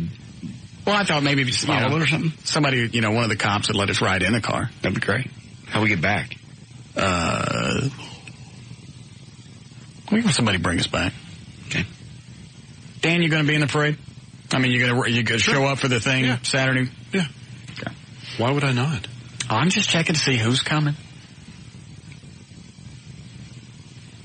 It's ringing. I'm waiting. All right. I was going to mention the Juneteenth Street Art Festival and Jazz Concert in the news, too.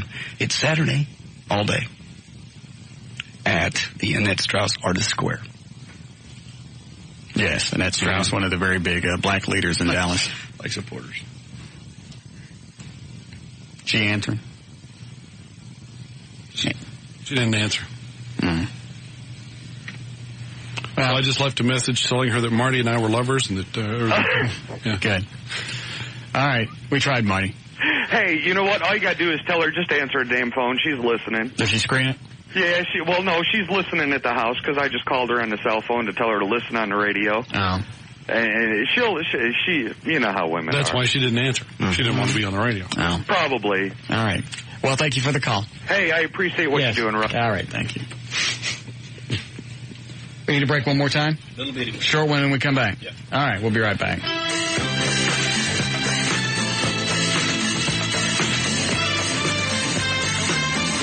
More of the Russ Martin Show coming right up.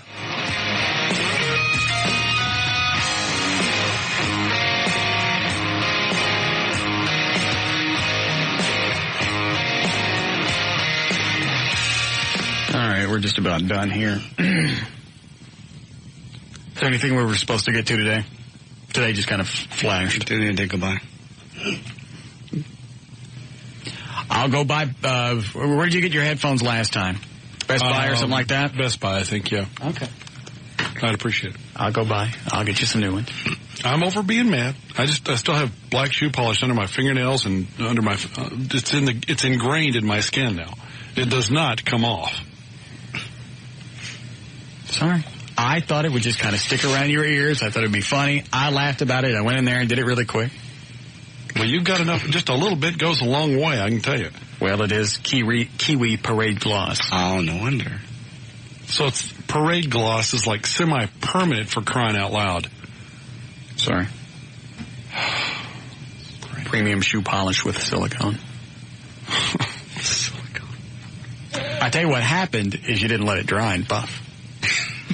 You tried to wipe it off. Yeah, I'd have nice shiny ears. You tried to wipe it off wet. All right. I'll get you. That was a hell of a fit. You don't think you got me by getting to L.A. on the phone? Twice. Did she call back? No. I think after that last one, she's done. I think so. You could hear her heart. Yeah, this is why I don't get in relationships right here. You killed her. I don't think my answer machine's on. Power flashed again today, and every time it flashes, the answer machine resets, and you got to leave a new outgoing message on it. Why don't you put a battery in it? I do. It does make any difference. It's one of those digital things. Just call notes. I don't really care that it flashes out. What? I prefer an answering machine. Why? Just because of things I can do with it that are more difficult with the call notes. Dan likes to tape all kinds of stuff. Yeah, I didn't pick up. Power flash this morning, so I didn't reset it. Is there any information about the parade itself on your website or on the station website? If Ray, the guy that does my website, got all the information, Friday, when you go to russmartin.com, there should be a pop-up that will give you all the parade information. So, like if you're, a police fire agency that came in at the last minute, not sure what's going on, has all the information on there. So, yeah. All right, the first pop-up is the party starts June 22nd. Yeah, I told Ray to take that down Friday and put the pop-up with the parade route. Okay, on Friday. Okay, yes. Gotcha. So, Friday when you go to the website, there should be that information that just comes out in your face. Okay. All right. You ready to do the plugs? Yes, I am. Okay. Okay, go. To learn more about the Russ Martin Show, to email anyone on the show, to get in the studio audience, to make a donation to the Listener Foundation, or to get on the show's weekly email list, simply go to russmartin.com to email us during the show, and only during the show. Send your messages to studio@russmartin.com. Visit our news director's links and photo gallery at johndavidryan.com. To find Eddie's fascinating and provocative website, go to eddieboyd.com. Want to say thanks to Red Hot and Blues for providing the food today for our little miniature Juneteenth festival. And for information about the rest of the station, go to kyng.com. All right. See you guys tomorrow. See ya. Bye-bye.